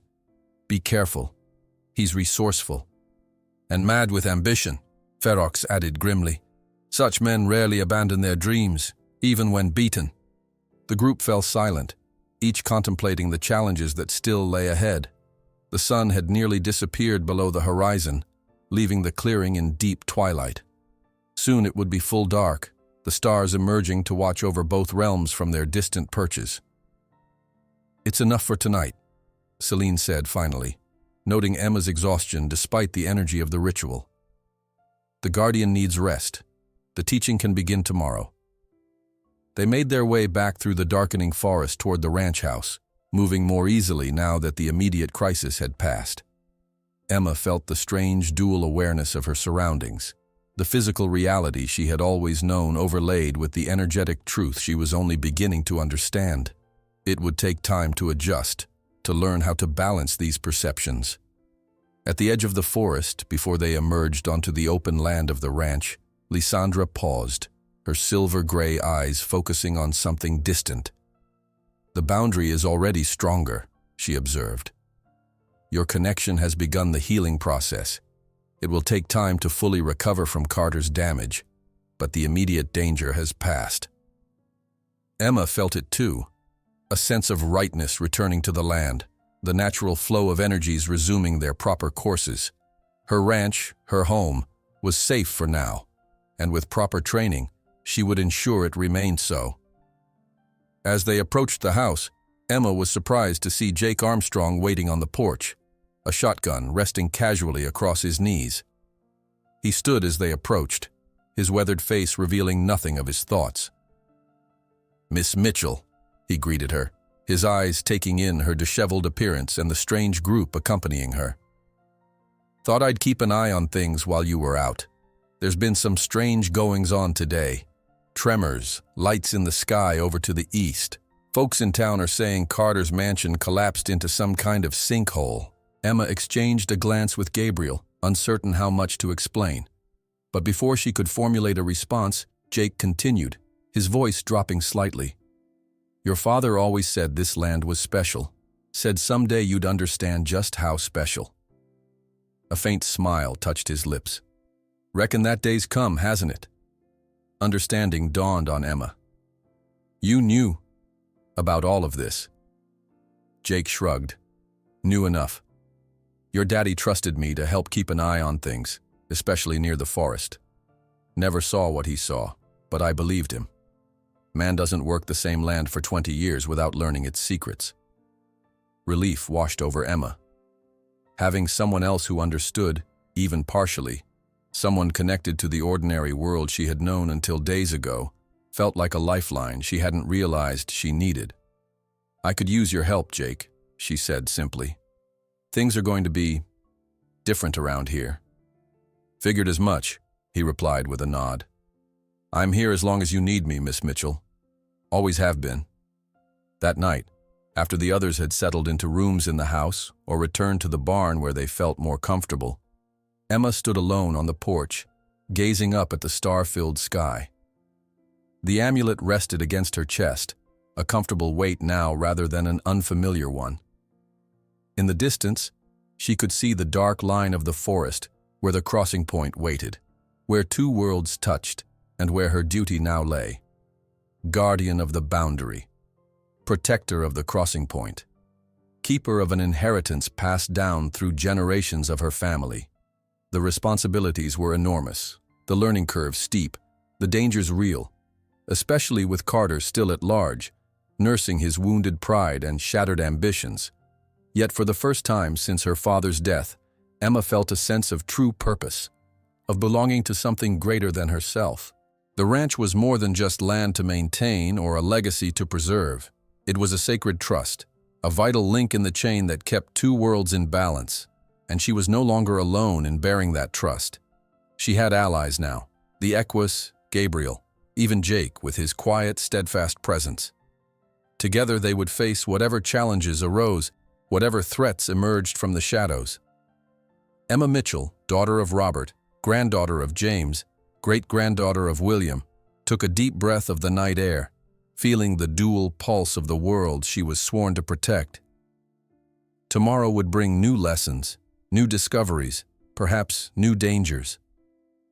But tonight, in this moment of hard-won peace, she simply allowed herself to be who and what she truly was, the guardian, at last awake to her destiny.